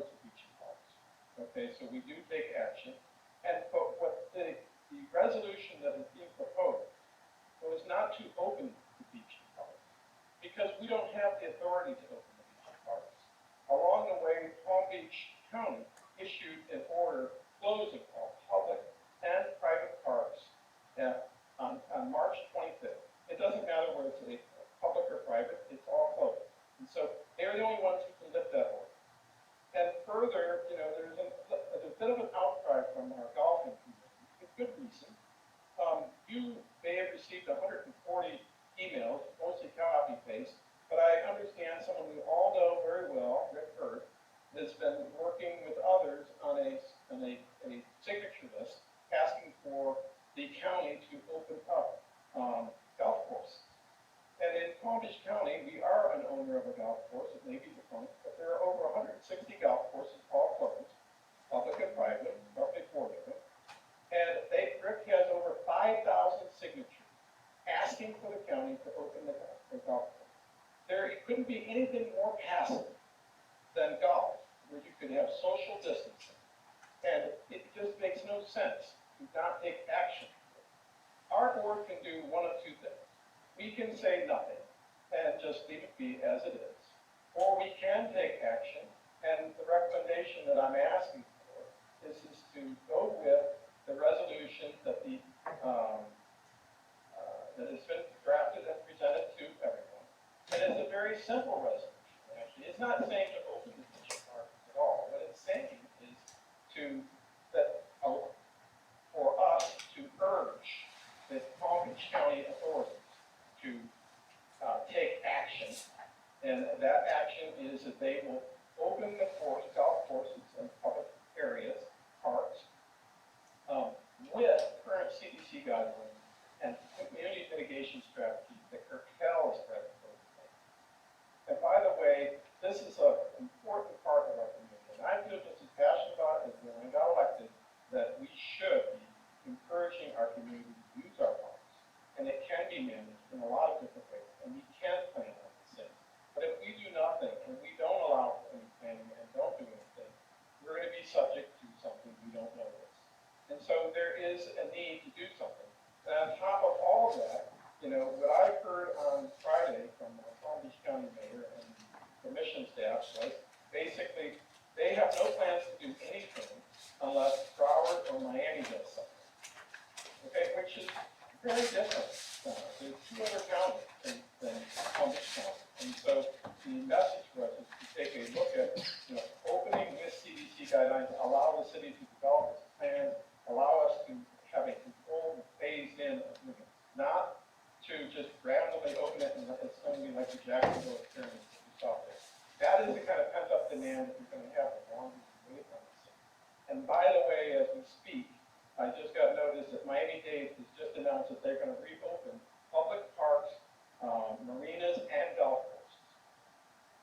So, the resolution that I didn't get to propose, and I'm going to just read the first sentence of it because I think every one of our committee has it. I can get a second and we'll go for the second part of it.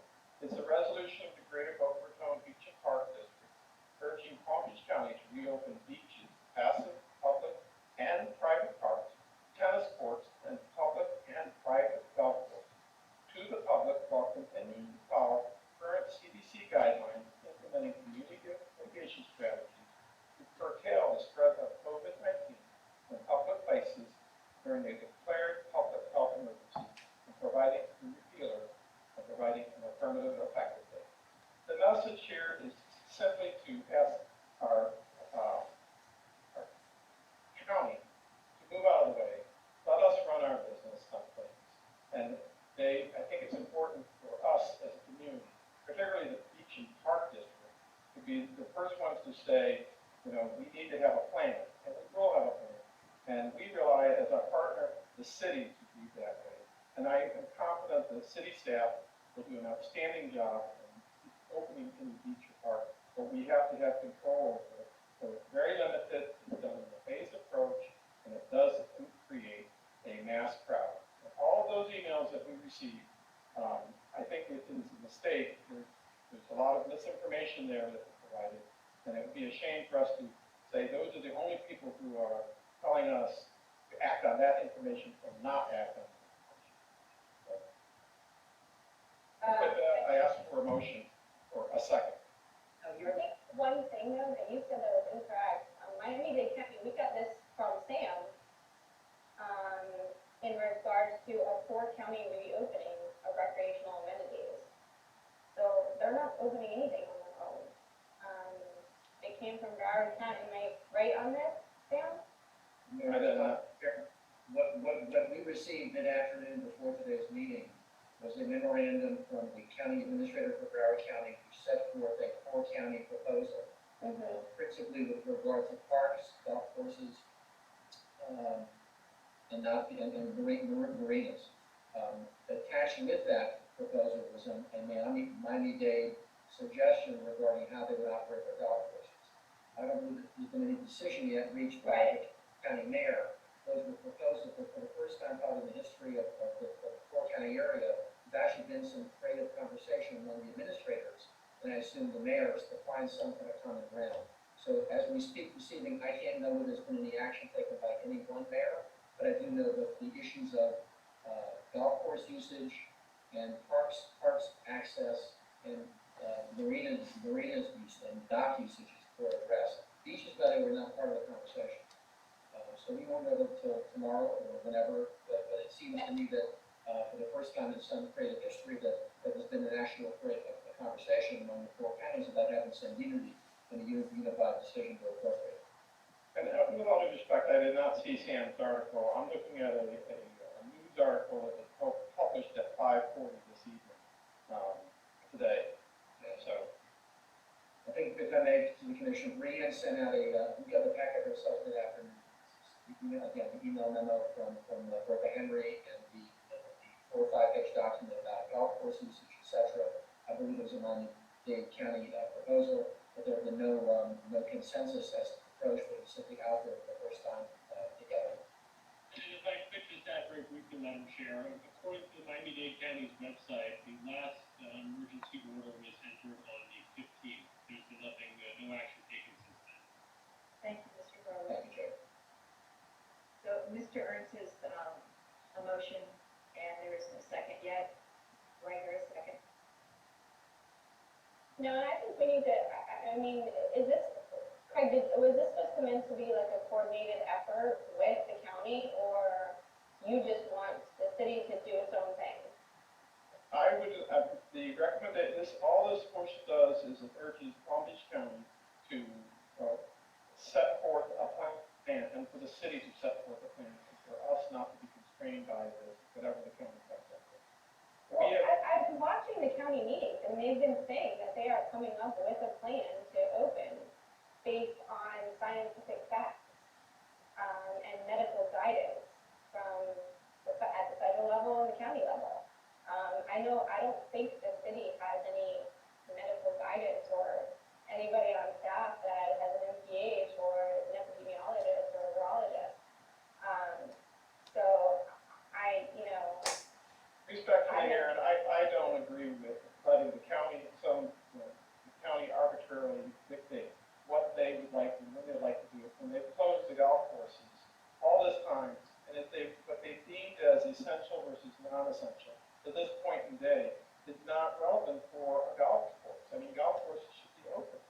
There is no reason that they have already came forth with the PGA has announced plenty of ways to work around COVID-19, and therefore, that's right. And you're signing up for something that could be out in July or August, and that's the problem right there. Without doing any action, nothing happens.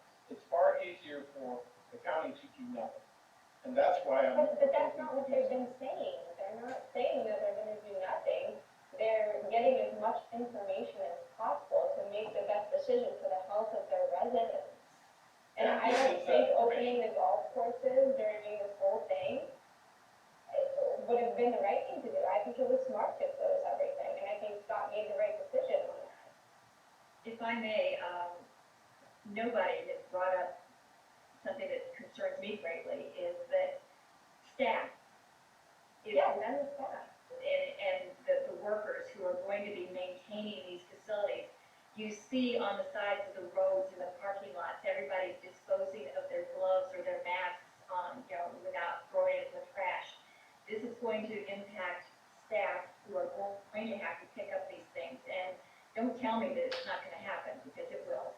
And I just feel that we need to be more sympathetic to the staff, particularly like if we open our parks, park rangers are, for the most part, probably over 65. You're gonna be putting them in harm's way. They may have underlying health conditions. I'm not in favor of doing this until we have some specific guidelines, like came out in this email about how to do the golf courses. But are people actually going to go by these guidelines? Will they do this in order to? So the alternative is that because someone, doesn't wanna do their job, this is a job they chose, and I'm sorry, the park ranger, that's the critical function of the job. And so. No, May I say something? a park ranger doesn't have to put their lives at risk. Neither does a public worker have to put their hand That's what they're signed up for, Frank. They for a part-time job at a low rate of pay to basically keep an eye on things. Now, if you open up a golf course, you think golfers are the only ones that are gonna be out there? And if you open up a golf course, doesn't somebody have to clean up after them? If you open up a park, there are benches, there are facilities that have to be cleaned. But listen, let me stop here for a second. The purpose of this amendment is not, Okay? Now, I'm looking at numbers too, and what I see in my zip code is that the number of COVID-19 cases has more than doubled in me. What I also see is we don't have nearly enough testing, so we don't have any idea what's going on out there.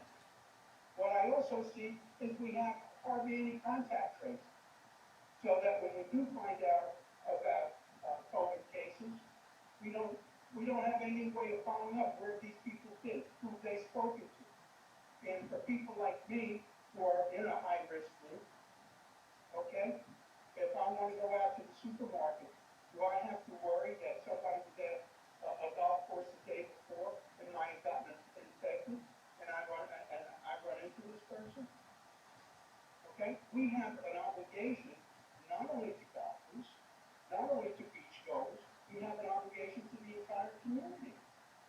And what I see a lot of numbers. I see, okay, it's expanding as fast as originally thought. That's great, and that's a function of social distancing and sheltering in place and not going out unless you absolutely have to. And yet, it's economically very painful, costing me thousands of dollars a month. And I wish to help. I know my wife especially wishes to help. I could get out of the house for a couple hours and go see a client, go do something else, go to a movie, go out to eat. But right now, this is where I think we need to be. And until we have the scientific data, until we see a decline in the number of new cases for a sustained period, and I'm talking about for a week or two, we really need to sit tight. Okay, we're almost there. Do I have a second on this motion? Okay. You're back, Mrs. Wright. Do we have a second on this motion? No. All right, so the motion is now tabled. Do you have any other business, Mr. Ernst? I would point out to respectfully to this group, if you've driven along A1A, driven along the beachfront, you will see a number of people already there.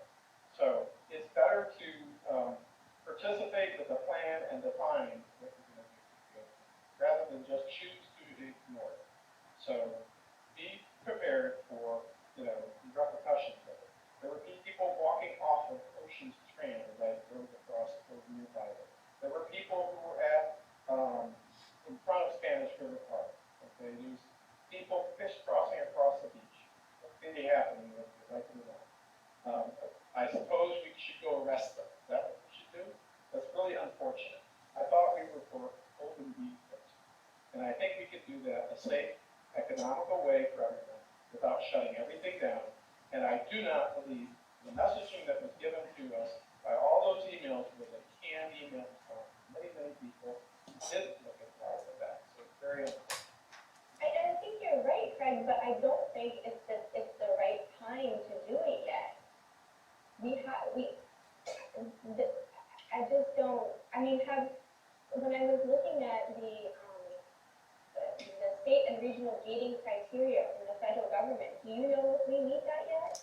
The gating criteria is what you have to meet before you can even think about the phase one opening that was set by President Trump. Do you know if we meet that criteria yet? Listen, Aaron, on the Easter message from the mayor of Miami, he very carefully articulated that the first thing that will happen is a focus on opening parks and open spaces. So it does not, it may be fake news, but it does not surprise me that that will open. So my message here is. Wait, I'm confused by what you just said. Miami-Dade, as the mayor of Miami-Dade has already indicated that the first thing that will open is beach and parks. Wait, but they don't have a time frame yet. And They don't even part have of, a date set, is what I'm saying. and what I'm saying is they need to set a date, they need to base it on benchmarks. I'm not saying not just open it, I'm saying we will need to have some timelines, some benchmarks, I'm all on board with Yes, that. and I But agree let's with get our you, plan but it's together. not the time yet. And I think that the county, Second on this, no, it is now tabled. Aaron, I just have one comment. You know, I've wrestled with this subject, and there's so much disinformation out there. You know, from the very beginning, I think we overestimated the amount of deaths that we might have in this country even. And I think we just really didn't have any idea where we were going to go this pandemic, how bad it was going to be. It hasn't been as bad as even deaths from your annual flu that we get. So, but people are frightened about the how contagious this particular virus happens to be. If I had done issued the closure of, I probably would have been more reluctant to close the golf courses, you know, with the exception of the fact that you have to be concerned about the people who are actually keeping the golf courses open and their contact with people. So I'm sympathetic to, I do not want to just stick our head in the sand and not come up with a plan. I'm hoping that our city is doing just that. I'm hoping our county is doing just that. But I know what the president set down for the guidelines for the governors of states, and that's where you have a stabilization in the number of individuals and a decrease in the number of individuals that are being hospitalized over a 14-day period. And we haven't gotten there yet. And I think that's where I am, is that I'm coming down this. I think we're very close to it, where we can open up these parks successfully. I don't know that I agree with some of the comments that it's difficult to enforce a lot of these things, and the police have their hands full doing other things rather than writing a ticket for people trespassing on the beach or people who are not keeping their social distance. I'm hoping for a very soon end to this, but I'm thinking that we're probably a couple of weeks away. Is the reason why I've been reluctant to support any motion at this point. I appreciate Craig's passion for this. I'd like to see that. I'm sorry I'm not in a position to support it. Thank you, Mr. Rollins. I just have a couple of things. I want to thank Brianne, Joanne, and Melissa. They worked every day, and Brianne had all this foresight to get everybody, laptops so they could work at home. And they've been doing that. They've been catching up on things, and I can't thank all of them enough. I also want to compliment Mayor Singer. He had such forward thinking about closing the beaches and the parks and implementing the usage of the masks, and I think that that's going to save lives, and that's why our numbers aren't going to be as large. Aaron, I want to compliment your husband and his coworkers and the other first responders and all the healthcare workers. I have a very dear friend who's just, she's working a lot and she's right at the front line, so. Do we have any future agenda items, Brianne, other than the FAU agreement? Also that sorry, I'm muted.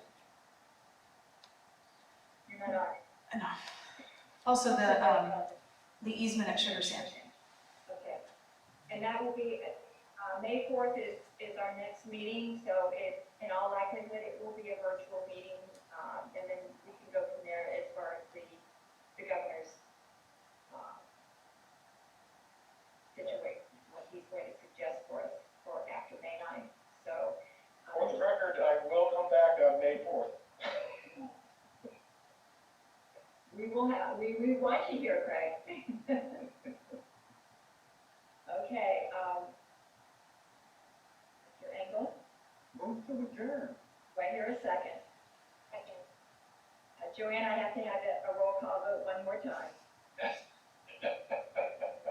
Okay, Commissioner Ernst. Well, I'm not sure now.